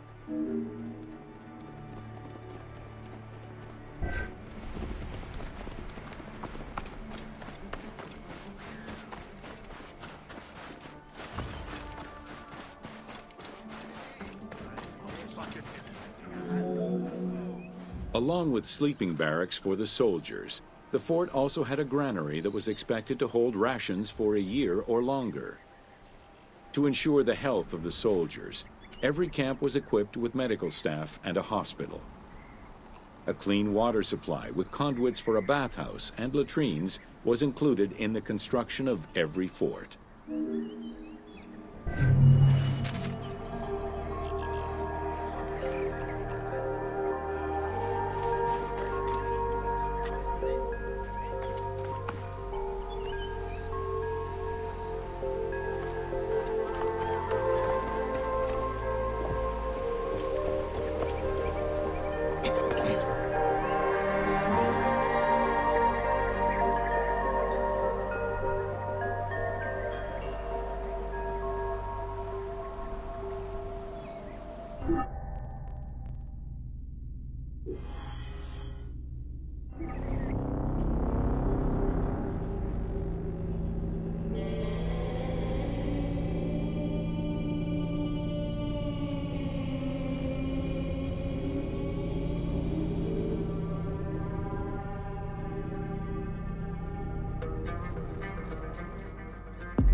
Welcome to the Forts of Cyrenaica.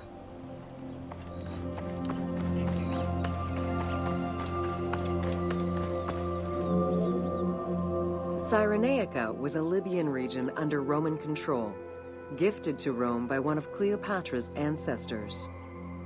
The remains and foundations of ancient fortifications were discovered in the 19th century in the southwest of Cyrenaica, as well as a Roman garrison dating back to the 1st century CE. Evidence shows that these forts were of Libyan origin, rebuilt and modified by Roman engineers when Cyrenaica was part of the empire.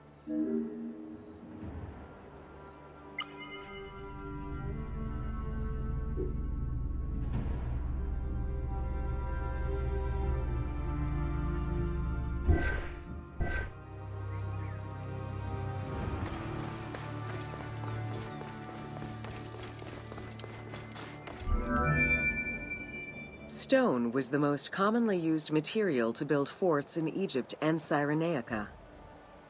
Though no real proof of a fortress similar to the one before you has been uncovered in that region, the team chose to add it as a worthy and awe-inspiring end-of-game challenge for the player.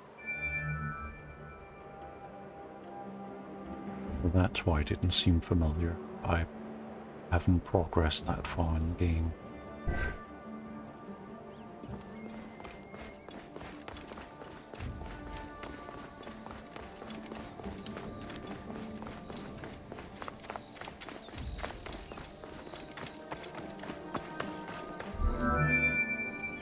The forts of Cyrenaica were intended to prevent invaders from gaining access to the main route that led to the country's 5 most important cities.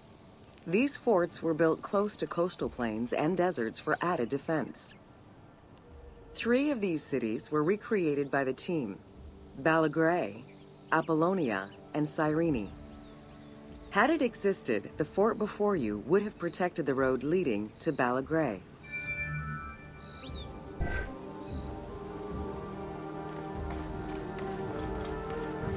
Hopefully I'm not spoiling for myself.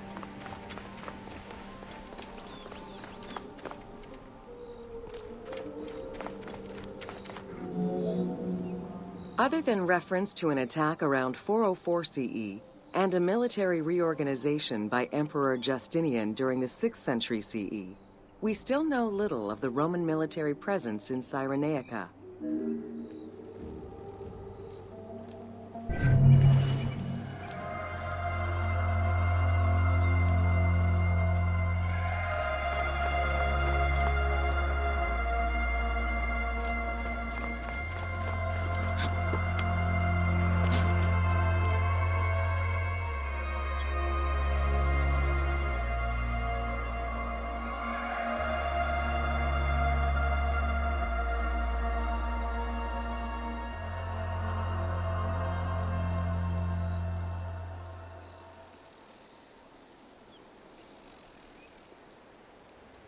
It's gorgeous, though.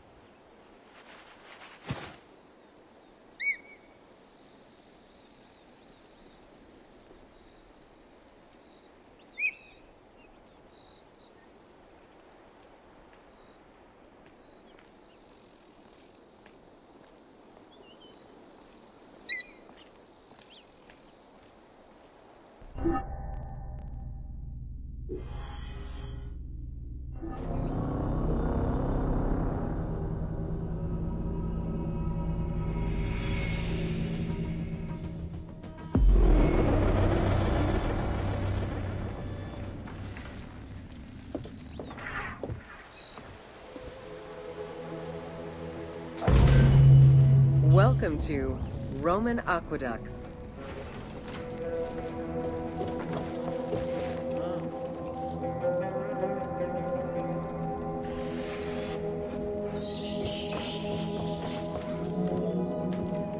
Water management was taken seriously by the Romans. Cyrenaica benefited greatly from Roman administration with the construction of aqueducts and canals. The source of water varied depending on the location. Many aqueducts were built at the foot of the mountains, offering greater flow from the melting snow.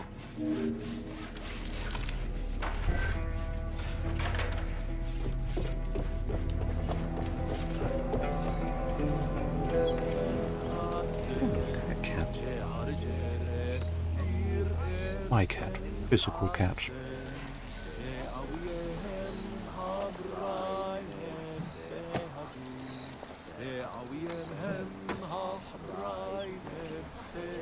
I think he managed to headbutt the microphone, and sorry about that. I suspect he'll be demanding lunch in a very short while.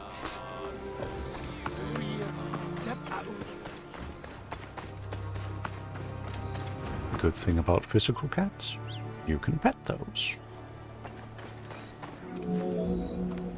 The ability to transport water over a greater distance increased agricultural production.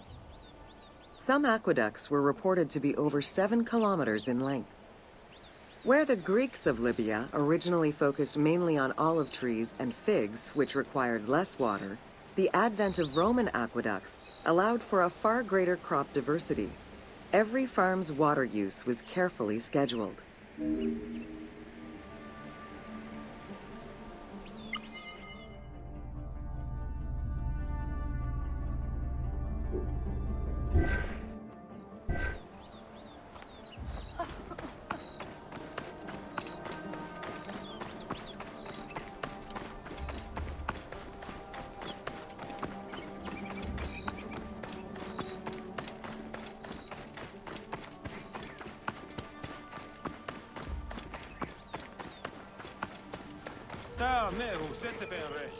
Yeah, he's about to start yelling at me.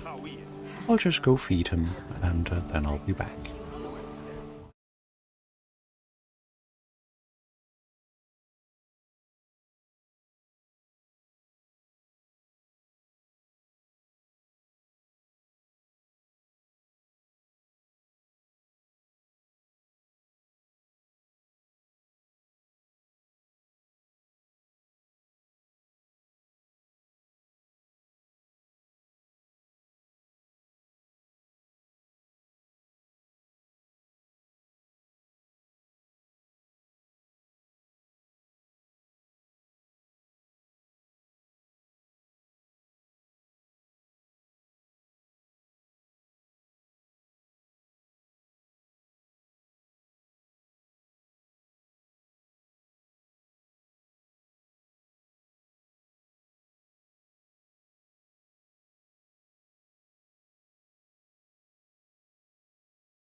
Always helps when you unmute the microphones.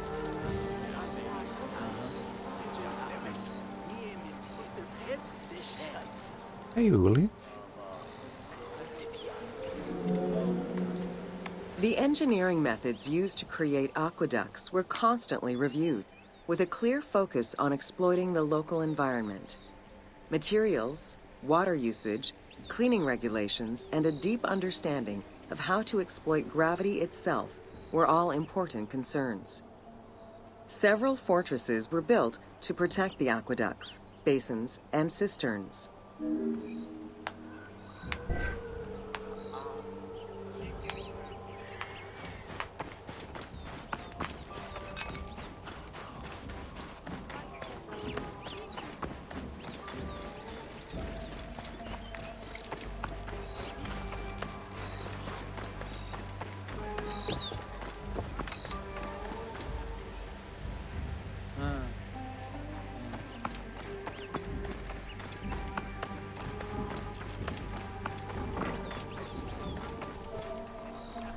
Yeah, must be disappointing.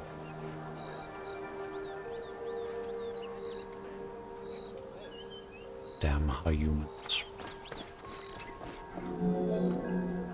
Additional water was collected with wells and cisterns, but aqueducts were the main supply of fresh water. The water was distributed based on the collective needs of the city before the private needs of an individual.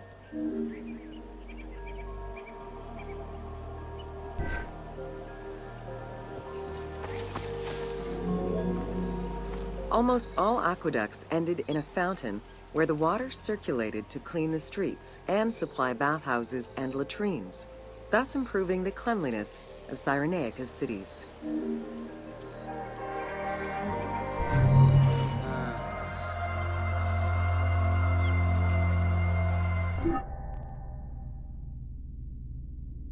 Crucifixion. Well, what a jolly end to the stream.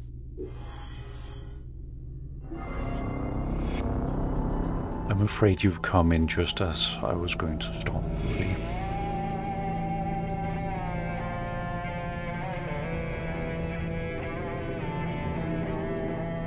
Nothing to do with you, mind you.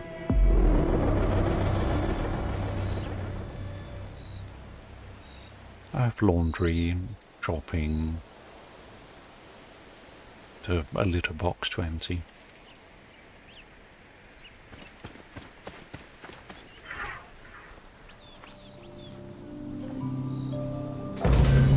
Welcome to Crucifixion.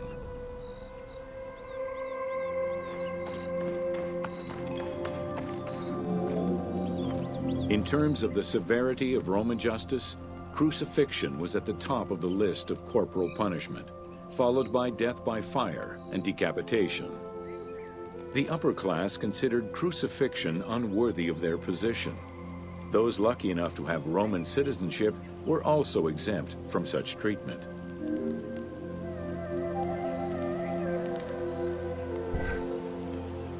And remember to look at the bright side of life.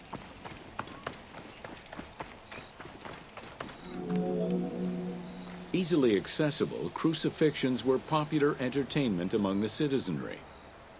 Unlike throwing victims to wild animals, which required an arena, crucifixions did not require any particular setting.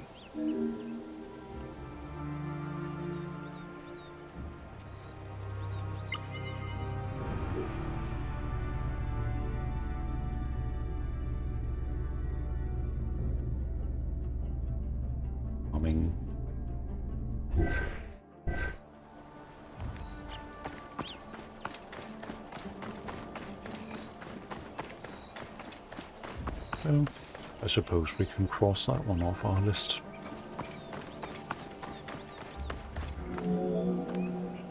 Those subjected to crucifixion were almost always slaves, traders, and lower-class citizens. Roman deserters were crucified because the betrayal of the soldiers was perceived as endangering the lives of Roman citizens.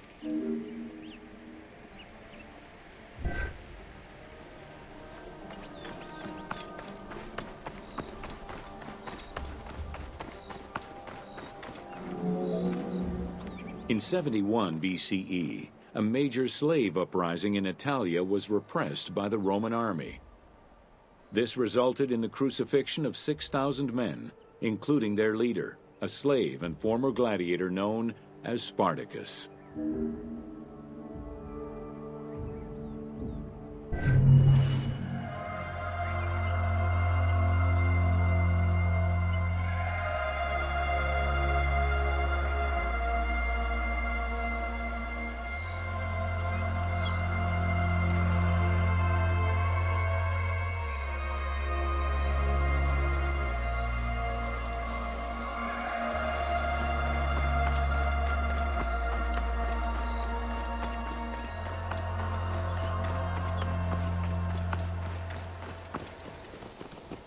Capital punishment to a T.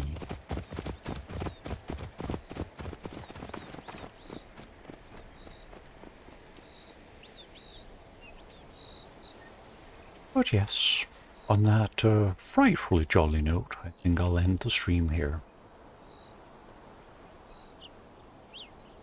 So, thank you, Oli, for dropping by. Even if my timing could have been better.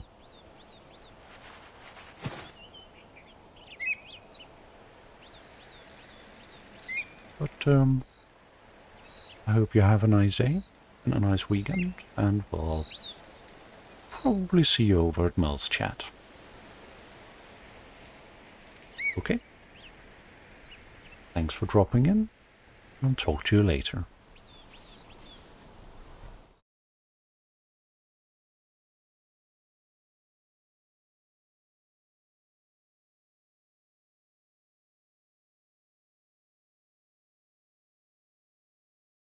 That nail joke was terrible. Just in case you wanted to know.